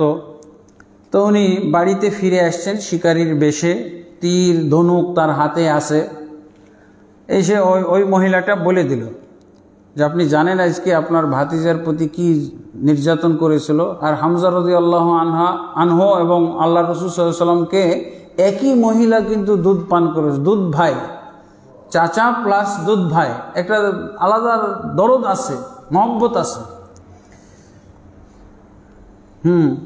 তারপরে ওই আবু জাহাল, সে যে খুব বাহাদুরি ঝাড়তেছে, ওই যে সবসময় তো কাবা ঘরের কাছেই থাকে তাদের আড্ডা, নেতৃস্থানীয় লোকেরা বসেই থাকে, সেখানে যে খুব বাহাদুরি ঝাড়তেছে, আজকে দিছি মোহাম্মদকে মাথা ফাটায় একেবারে রক্তাক্ত করে দিয়ে আসছে। এইগুলো বলতেছে আর মজা লুটতেছে। এই সময় আবার হামজা রাদিয়াল্লাহু আনহু ওই ধনুকটা আর সব তার শিকারের সব সরঞ্জাম সহই ওখানে চলে গেছে। যে তারপরে বললেন যে এই নরাধম, তুই কি আমার ভাতিজাকে মেরেছিস এবং গালিগালাজ করেছিস? জানিস আমি তার ধর্মের উপরে আছি, আমি তার ধর্ম গ্রহণ করেছি। অথচ আল্লাহ রসুল জানেই না, কিন্তু সে মোহাম্মদের কত পক্ষপাতী এইটা বোঝানোর জন্য বলছে, তুই জানিস আমি মোহাম্মদের ধর্মের উপরে এখন, আর তুই সে মোহাম্মদকে মারছিস আমার ভাতিজা, কত বড় সাহস! দিয়ে মায়ের, সবার সামনে মায়ের, বুঝেছেন, মেরে ঠিক ওইভাবে তার মাথা ফাটাই দিছে ওই সবার সামনে। অথচ কেউ প্রতিবাদ করতেও আসে নাই, তাকে প্রোটেস্টও দেয় নাই কেউ। তারপরে দেখা গেল যে আল্লাহু আকবার, এখন আল্লাহ এই কথা বলল আবু জাহালের কাছে, এবং ওই যে আবু জাহালের সাথে যে সঙ্গী সাথীরা বসেছিল তাদের কাছে বলল। বলার পর কিন্তু উনি আল্লাহ রাসূল সাল্লাল্লাহু আলাইহি ওয়াসাল্লামের কাছে এসে সত্যি ইসলাম গ্রহণ করছে, যে ভাতিজা তুমি দুঃখ বেদনা নিও না, আমি তোমার প্রতিশোধ নিয়ে নিছি, আর আমি তোমার দিনের মধ্যে আমি আজকে থেকে অন্তর্ভুক্ত হয়ে গেলাম। কালেমা পড়ে উনিও সেদিন থেকে মুসলমান হয়ে গেল। আল্লাহু আকবার। সেই একই অবস্থা ওমর ইবনুল খাত্তাব। ওমর ইবনুল খাত্তাব রাদিয়াল্লাহু আনহু 3 দিনের মাথায়, আজকে ইসলাম গ্রহণ করল হামজা রাদিয়াল্লাহু আনহু, 3 দিনের পর আবার এই ঘটনা ঘটতেছে। ওমর ইবনুল খাত্তাব রাদিয়াল্লাহু আনহু তিনি তো খুব বুঝদার সমঝদার লোক ছিলেন, খুব বিচক্ষণ লোক, ভাবুক লোক। উনি কিন্তু এগুলো নিয়ে চিন্তা গবেষণা করতেছিলেন, কিন্তু সমাজ জামাত এটাও তার কাছে খুব বড় জিনিস ছিল। কিন্তু মুহাম্মদ সাল্লাল্লাহু আলাইহি ওয়াসাল্লাম এবং মুহাম্মদের প্রতি যারা ঈমান আনতেছে এই লোকগুলোকেও সে খুব সৎ এবং ভালো লোক হিসেবে চিনে। এত ভালো ভালো লোকগুলো কেন মুহাম্মদ সাল্লাল্লাহু আলাইহি ওয়াসাল্লামের সাথে চলে যাচ্ছে, কেন এরা বাপদাদার ধর্মকে ত্যাগ করতেছে, এইটাই তার একটা টেনশনের কারণ ছিল। কিন্তু লোকগুলো চলে গেল, এরা বুঝে না কেন, এরা ভালো ভালো লোক আমাদের সাথে থাকবে, এই জিনিসটাও তার মাথায় কাজ করত। এবং মাঝে মধ্যে তার এই যে এই দ্বিমুখী তার মনোভাবটা টানা হিসেবের মধ্যে ছিল, কোন দিকে যাব, কি করব, এদেরকেও সংযত রাখা যাচ্ছে না, আর এরাও জুলুম নির্যাতন করতেছে। কি একটা সমাজ হয়ে গেল! একদল এই মুহাম্মদের প্রতি ঈমান এনে নতুন একটা মতাদর্শ গ্রহণ করে এই বিভ্রান্তি ছড়াচ্ছে, আবার এরাও হলো এদের প্রতি মারমুখী। কি করি, কিভাবে ঠান্ডা করব, এই মক্কা এই সমাজ জামাতকে কিভাবে ঠান্ডা রাখবো, এটা একটা তার টেনশন।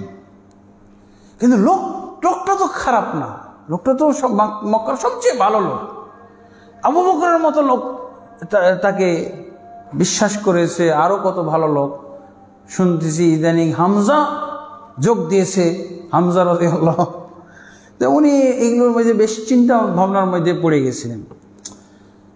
তারপরে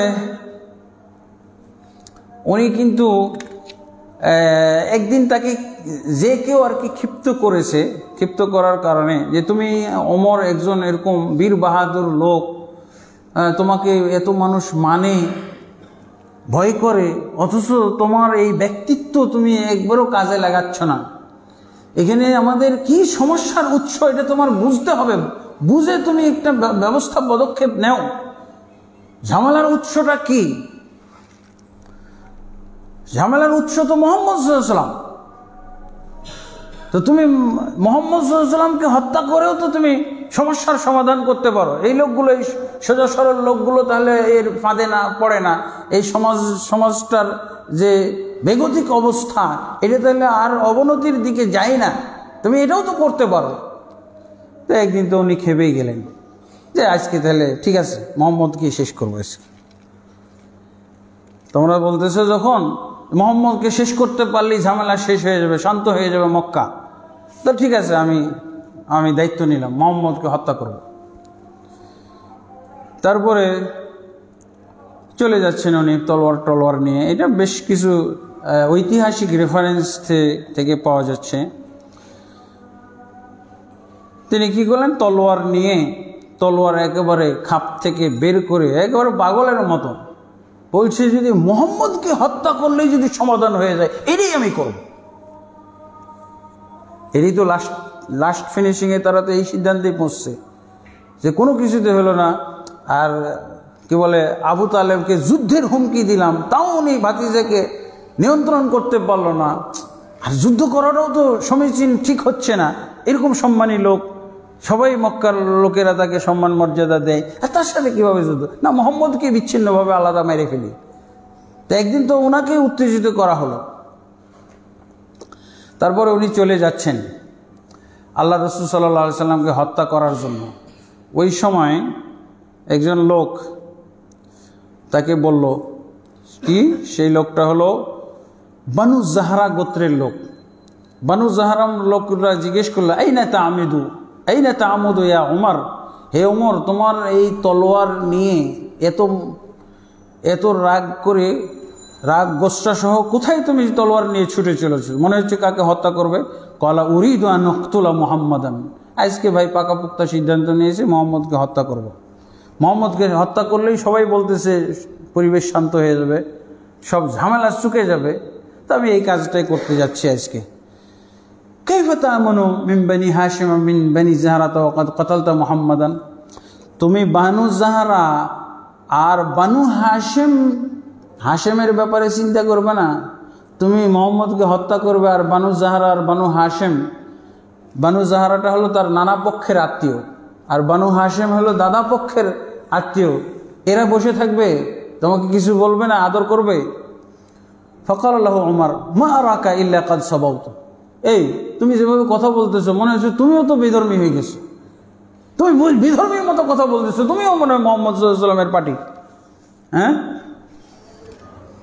তো বলছে, ইয়া উমর আফালা আদুল্লুকা আলাল আজাব, এমন কি তোমাকে খবর দিব না যেই খবর শুনে তুমি আশ্চর্য হয়ে তলোয়ারই ফেলে দিবে? তোমার এই তলোয়ারে বীর বাহাদুরই তুমি ছেড়ে দিবে। যে কি? ক্বালা ইন্না খাতানা উখতাকা ওয়া খাতানাকা কাদ সাবাউ, তুমি জানো তোমার আপন বোন ফাতেমা এবং তোমার বোনের জামাই, তোমার বোন জামাই দুইজনই যে বিধর্মী হয়েছে জানো? সবা মানে হলো বিধর্মী হয়ে যাও। অতরাকা দিনাকা, তুমি যেই ধর্মের উপরে এখন আছো, যেই ধর্মের পক্ষে তুমি লড়াই করতে যাচ্ছ, চিন্তা করছো সেই ধর্মই তো ত্যাগ করছে তোমার আপন বোন এবং তোমার দুলাভাই বা ভগ্নিপতি। হ্যাঁ, ফামাশা ওমর দামিরান হাত্তা আতাহুমা ইনদা, তারপরে ওমর আল্লাহ রসুলের বাড়িতে না গিয়ে চলে গেলেন ইয়েতে, তার বোনের বাড়ি এবং তার ভগ্নিপতির বাড়ি। তারপরে দেখা গেল ওইখানে একজন দায়ী ছিল আল্লাহ রসুলের পক্ষ, খাব্বাব বিন ওরাত রাদিয়াল্লাহু আনহু, এবং তার কাছে সে সহিফা লেখা, সহিফা মানে কিছু সূরা, আগে তো কোরআন একত্র ছিল না, কার কাছে 3 পারা, কার কাছে 3 সূরা, এরকম অবস্থা। ওই খাব্বাব বিন ওরাত তাদেরকে টার্গেট করে তাদেরকে ইসলামের দাওয়াত দিয়েছিল এবং কোরআন শোনাইতো উনি। তো উনি আবার সেদিন ওইখানেই আছে। যখন ওমর ইবনে খাত্তাব রাদিয়াল্লাহু আনহু দরজা পিটাইলেন, দরজা খটখট করলেন, ওই সময় খাব্বাব বিন ওরাত রাদিয়াল্লাহু আনহু উনি তো লুকিয়ে গেলেন এক জায়গায়। হ্যাঁ হ্যাঁ, সর্বনাশ, ওমর চলে আসছে। তারপরে যে জিজ্ঞেস করলেন তার ভগ্নিপতিকে, তুমি নাকি বিধর্মী হয়ে গেছো, মুহাম্মদের ধর্ম গ্রহণ করছো? তারপরে বলছে,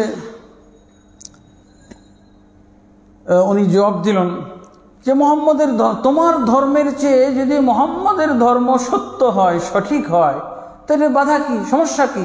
গ্রহণ করছি। আমার ধর্ম তোমার ধর্ম, আগের যে আমার ধর্ম তোমার ধর্ম, তার চেয়ে যদি সঠিক ধর্ম মুহাম্মদের মাধ্যমে পাই সেটাই গ্রহণ করছি, সেই দিন গ্রহণ করেছি, সমস্যা কি? আর সাথে সাথে মারা শুরু করছে। তো তার বোন এসেছে তাকে ছুটানোর জন্য। ওই সময় তারপর তার বোনকেও আঘাত করছে, তার বোনকে আঘাত করে রক্তাক্ত করে ফেলছে। তারপরে হঠাৎ করে তার মনের মধ্যে একটা পরিবর্তন এসে যায় যে কি করলাম আজকে, গেলাম মোহাম্মদকে মারতে, আর এইদিকে এসে আমার নিজের বোন, নিজের কি বলে ভগ্নিপতিকে রক্তাক্ত করলাম। এটা তারপরে উনি অনুতপ্ত এবং হলেন এবং বললেন যে আচ্ছা দেখি তোমরা যে বলতেছো যে আমার দিন তোমাদেরও পূর্বের দিনের চাইতে নতুন কোনো সত্য দিন পাইছো? আচ্ছা, সত্য দিনের কি তোমরা পাইছো, কি মজা পাইছো, আমাকে একটু দেখাও দেখি। তো ওই মহিলা তাকে দিতে আর কি রাজি হলো না। সে বলছে যে আমাদের এখানে আমরা যে নিয়মে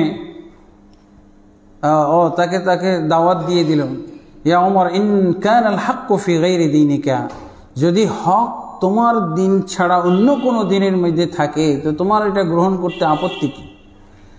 আশহাদু আল্লা ইলাহা ইল্লাল্লাহ ওয়া আন্না মুহাম্মাদুর রাসূলুল্লাহ, আমরা যে কথা বলে ইসলাম গ্রহণ করেছি সেটা তুমি গ্রহণ করতে পারো।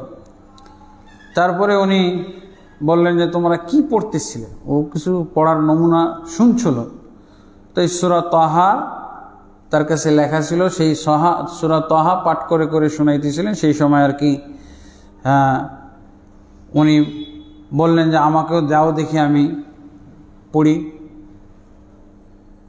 তারপরে বললো যে না, আমি পবিত্র অবস্থা ছাড়া পড়া যাবে না, তুমি তাহলে গোসল করো, তাহলে তোমাকে পড়াবো আমরা এইভাবে। তারপরে গোসল টোসল করে তারপরে তাকে দেওয়া হলো। তারপরে সে বলল যে হ্যাঁ, আমি আসলে আমার পছন্দ হচ্ছে, এই বাণী আমি কখনো শুনি না, এত সুন্দর, এত সুমধুর, আর এত সুমিষ্ট, আর এত জ্ঞান গর্ভপূর্ণ, এত মাধুর্যপূর্ণ। দুল্লুনি আলা মুহাম্মদ, তো আমাকে তোমরা নিয়ে যাও দেখি মোহাম্মদের কাছে, কোথায় মোহাম্মদ আছে। তারপরে যখন খাব্বাব এটা শুনতে পারল, উনি লুকিয়েছিলেন, খাব্বাব যখন শুনতে পেলেন তখন উনি মানে হঠাৎ বের হয়ে আসছেন খুশি হয়ে, সাংঘাতিক ব্যাপার। তো বলছে ঠিক আছে ঠিক আছে ওমর চলেন আমি নিয়ে যাই আপনাকে। তারপরে রাসূলুল্লাহ সাল্লাল্লাহু আলাইহি ওয়াসাল্লাম তখন থাকতেন কোথায়? দারুল আরকাম, একটা পাহাড়ের, সফা পাহাড়ের পাশে একটা বাড়িতে আল্লাহ রাসূল সাল্লাল্লাহু আলাইহি ওয়াসাল্লাম থাকতেন। এবং সেই সময় আল্লাহ রাসূল সাল্লাল্লাহু আলাইহি ওয়াসাল্লাম দোয়াও করেছিলেন, আল্লাহুম্মা আইজ্জাল ইসলাম বি উমর বিন খাত্তাব আও আবি জাহল ইবনে হিশাম, হে আল্লাহ, হয় আপনি ওমর দ্বারা এই ইসলামকে শক্তিশালী করেন, অথবা আবু জাহলের মাধ্যমে, আবুল হাকামের মাধ্যমে ইসলামকে শক্তিশালী করেন। যেই দুইজনের যে ব্যক্তি আপনার পছন্দ হয় তাকে দিয়ে আপনি শক্তিশালী করেন। তো এই কথা আল্লাহ রাসূল সাল্লাল্লাহু আলাইহি ওয়াসাল্লামের বাস্তবায়িত হয়ে গেল। উনি যে বসে আছেন, উনি নিজেই ওই বাড়িতে পৌঁছে গেছেন খাব্বাব বিন ওরাত রাদিয়াল্লাহু আনহুর সহযোগিতায় এবং তার নিজের ভগ্নিপতি এবং বোনের সহযোগিতায় ওখানে পৌঁছে যাওয়ার পর আল্লাহ রাসূল সাল্লাল্লাহু আলাইহি ওয়াসাল্লামের কাছে গেলেন এবং আল্লাহ রাসূল সাল্লাল্লাহু আলাইহি ওয়াসাল্লাম তাকে বললেন যে ওমর, তোমার ব্যাপারে আমি দোয়া করেছিলাম, আমার দোয়াটা এখন সত্যে পরিণত হয়েছে, তুমি এসে গেছো আমাদের মাঝে। তারপরে আল্লাহ রাসূল সাল্লাল্লাহু আলাইহি ওয়াসাল্লাম তাকে কালেমা পড়িয়ে ইসলাম ধর্মে দীক্ষিত করলেন। এরপরে কাফেররা যখন আমির হামজা রাদিয়াল্লাহু আনহু এবং ওমর ইবনে খাত্তাব রাদিয়াল্লাহু আনহু যখন ইসলাম গ্রহণ করলেন, তখন তারা নমনীয় হয়ে গেল। তখন তারা প্রস্তাব নিয়ে আসলো কি? শান্তি প্রস্তাব। আল্লাহ রাসূল সাল্লাল্লাহু আলাইহি ওয়াসাল্লামকে এসে বলল যে এখন তো অনেক বড় বড় লোক, শক্তিশালী ব্যক্তি, নেতৃস্থানীয়, তারা ইসলাম গ্রহণ করলো, এখন তো তাদের সাথে সংঘর্ষে লিপ্ত হইতে গেলে এই মক্কার মধ্যেই যুদ্ধ হবে, ঝামেলা হবে। তা আবুল ওয়ালিদ পরামর্শ দিল যে চলো দেখি আল্লাহ মুহাম্মদ সাল্লাল্লাহু আলাইহি ওয়াসাল্লামকে বেশ কিছু প্রস্তাব দিয়ে রাজি করা যায় কিনা, যে কোনো একটা গ্রহণ করলেই আমরা বাঁচি। তো কয়টা প্রস্তাব দিয়েছিল? প্রথমে যায় বলল আবুল ওয়ালিদ, হে মোহাম্মদ, আপনি যে এই নতুন দিন ধর্ম এটা প্রচার করার মাধ্যমে যদি সবচেয়ে সম্পদশালী হইতে চান, তাহলে আমরা কিন্তু অলরেডি সিদ্ধান্ত নিছি, যদি এরকম কোনো আশা উদ্দেশ্য থাকে তা আমরা মক্কার সবচেয়ে সম্পদশালী ব্যক্তিতে পরিণত করব আপনাকে। তারপরও এই ঝামেলা আপনি আর বাড়ায়েন না, এই বন্ধ করেন এই দাওয়াত। যদি এরকম উদ্দেশ্য হয় তাহলে আমরা সবচেয়ে সম্পদশালী বানিয়ে দেব। আর যদি আপনি নেতা হইতে চান তাহলে আমরা সবাই মিলে আপোষে আপনাকে নেতা বানিয়ে দেবো, নেতৃত্ব দিয়ে দেবো, সব কথা আপনার সিদ্ধান্ত অনুযায়ী চলবে হবে। অথবা আপনি যদি বাদশাহ হইতে চান, মক্কার বাদশাহী দিয়ে দেব। অথবা আপনি যদি কোনো সুন্দরী নারী চান, যে হিরো হয়ে গেলে সব সুন্দরী নারীরা আপনার পিছনে ছুটবে, তাহলে আমরা আপোষেই আপনার ব্যবস্থা করে দিই। আর আপনি যদি মনে করেন, আমরা অনেকেই মনে করতেছি, এখন আপনি অনুভব করতেছেন নাকি, করছেন কিনা আমি জানি না, সেটাই এই যে উল্টাপাল্টা কথা বলতেছেন, এটা মানসিক রোগী হইলেও কিন্তু উল্টাপাল্টা কথা বলে। আপনার যদি কোনো মানসিক রোগী থাকে, জেন টেন ধরে, উপরি বাতাস টাতাস যদি লেগে থাকে, সেটার আমরা একেবারে সবচেয়ে বড় কবিরাজ নিয়ে এসে আপনার চিকিৎসা করব, আপনি আগের অবস্থায় ফিরে যাবেন, যে কোনো একটা করতে। এবং তারা নিয়ে আসছিল একজনকে, দমাদ নামক, সেই মুসলিমের মধ্যে ঘটনা আছে, দমাদ নামক লোককে নিয়ে এসেছিল। তা আল্লাহ রাসূল সাল্লাল্লাহু আলাইহি ওয়াসাল্লাম বললেন, আচ্ছা ঠিক আছে, আপনার কথা যদি শেষ হয়ে থাকে তো আমাকে একটু বলতে দেন। তখন আল্লাহ রাসূল সাল্লাল্লাহু আলাইহি ওয়াসাল্লাম এই হামিম তানজিল এই সূরাটি পাঠ করলেন। পাঠ করার পর ওনার মধ্যে চেঞ্জিং চলে আসলো।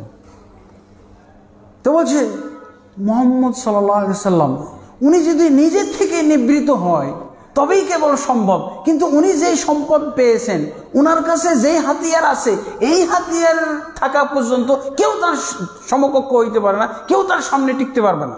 আমরা কত কি কল্পনা করতেছি, এগুলো সব কিছুর ঊর্ধ্বে মুহাম্মদ সাল্লাল্লাহু আলাইহি ওয়াসাল্লাম। কাজী মুহাম্মদকে ঠেকানোর কোনো উপায় নেই, সে যা বলবে সেটা তোমরা মানতে হবে, আমরা মানবো এটা হবে না। তো বলছি, তুমি তো মুসলমানই হয়ে আসছো, তুমি মাতব্বরি করে গেলে যে আমি ঠান্ডা করে দেবো, এমন কিছু প্রস্তাব নিয়ে যাবো, সব ঠান্ডা হয়ে যাবে, তো তুমি তো ঠান্ডা হয়ে গেছো। আলহামদুলিল্লাহ, আজানের সময় হয়ে গেছে এখন, তাহলে আজকের মতো আমরা এখানেই শেষ করি। তা এই প্রস্তাবে পরে কি হলো, এটার আরেকটা পর্ব আছে, সেটা হলো সম্পর্ক ছিন্ন করা, বুঝেছেন? আপোষ করেও যখন হলো না, তখন তাদেরকে সম্পর্ক ছিন্ন করতে হবে, বয়কট করতে হবে। ইনশাআল্লাহ সামনের পর্বে বয়কট বিষয়ে আলোচনা, কিভাবে মুসলমানদেরকে নবী সাল্লাল্লাহু আলাইহি ওয়াসাল্লামের প্রতি যারা ইমানদার, ইমান এনেছিল, তাদেরকে বয়কট করার সিদ্ধান্ত কিভাবে নিল, আর কিভাবে সেটা নস্যাৎ হলো, সেই ঘটনা সেই আগামী পর্বে ইনশাআল্লাহ আলোচনা করব। আল্লাহ আমাদের সকলকেই আজকে যে আলোচনা শুনলাম, এখান থেকে রাসূল সাল্লাল্লাহু আলাইহি ওয়াসাল্লামের আখলাক, চরিত্র এবং দাওয়াতের কৌশল সম্পর্কে আমাদেরকে শেখার এবং বোঝার তৌফিক দান করুন। আল্লাহুম্মা আমিন। আস্তাগফিরুল্লাহ লি ওয়া লাকুম ওয়া লিসাইরিল মুসলিমিন ফাস্তাগফিরুহু ইন্নাহু হুয়াল গফুরুর রহিম। সুবহানাকাল্লাহুম্মা ওয়া বিহামদিকা আশহাদু আল্লা ইলাহা ইল্লা আনতা আস্তাগফিরুকা ওয়া আতুবু ইলাইক। আসসালামু আলাইকুম ওয়া রাহমাতুল্লাহি ওয়া বারাকাতুহু।